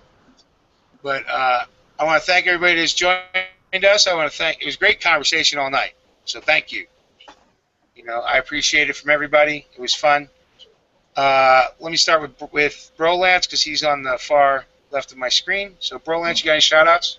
Yeah, shout out to G, the whole panel. Thank you guys for having me in. Mule, good talking to you. Warrior, long time no see. Stan, talk to you all the time. You're a good man. Appreciate Canada. Blessings to the whole Green Dragon Tavern chats. Thank you guys for having me in. All right. Hey, G, you still awake? Oh, yeah. All right. See, I was wrong. I thought maybe you were asleep. You got any shout outs, brother? Brother G? Just the normal crew. Shout outs to the Dragon. Shout outs to Brother Dooley, 5%. Shout outs to Brother Stu, Brother Red, Brother Sting, Brother Drew, everybody. Everybody. Just, Hell yeah, man. Our normal crew. Hey, Stan, you're up to bat, man. Any shout outs, anything you want to say? Because I kind of cut you off there a minute ago. Oh, no worries. I was just letting everybody know. I dropped the link out there. It's ready for anybody who wants to jump in when we shut this thing down. And thanks for watching. I mean, it was a little bit more of a controlled rant tonight, but, I think the good thing is we got the dialogue going good. So thanks to, we got JQHS. He's always out there cheering us on. And, well, the regular guys, I guess. Like Joe was out there, Joe Dokes, Kevin Brother Tag Daddy. Yeah, true. Normal crew. So that's all I have to say. Keep talking out there, guys, and keep going. Well, I again want to thank everybody for joining us, and it was a real good chat. I really enjoyed it. It was more on topic than most of the dragons, but that's, here's the deal with the dragon. The dragon can stay on topic for a full 4 or 6 hour chat sometimes. And then other times we're in 10 minutes and we're off the rails, right? Why? Because this is always going to be home base. Bar. It's a pseudo bar where we can talk about anything respectfully. You guys heard me and Brolance here at the end having a disagreement. But guess what? Brolance is my friend, and I respect his opinion. And I think the same. I think he feels the same about me. Absolutely. So it's all about respect, man. There's always good debate. That's what Brother Mule said, like we said at day one. Every fucking stole is open to you as long as you don't come in with disrespect and belittling, because we're all fucking adults here. We're all here at the bar. Just don't disrespect one another. And we can all make our points out with fucking motherfucking somebody and belittling Yes, them and hurting their feelings. and we can even get loud, right? Sometimes we can yell at each other, but we don't take it seriously. And if we do say something fucked up, if I had said something fucked up, I would apologize, That's it. right? Why? Because I'm a grown-ass man, and if I do something wrong, I admit it and then try and fix it and then roll on. Respect. Respect. So, Thank you Anyway. for being the Green Dragon Tavern Chat psychiatrist, because I did hear you earlier about bartenders. yeah, right? You guys got the role. But anyway, so that's a Thursday night, right? My favorite of the week. Thursday nights, I do Thursdays. G does, he's thinking about taking over Mondays. Yeah. He does, he was doing Tuesdays. We're thinking about dropping the Tuesday unless 10 Round wants to do it. 10 Round is back in the fold, That's right? He's Yep. decided to pick up the keys to the bar again, and welcome 10 Round. Thanks for doing it. He's going to be doing them. Tactical Tony 702, who is another bartender that always grabs the keys whenever he feels like. So I want to thank him too. That's the great thing Rather than about do more shout outs, I'm just going to say goodnight and see ya. See.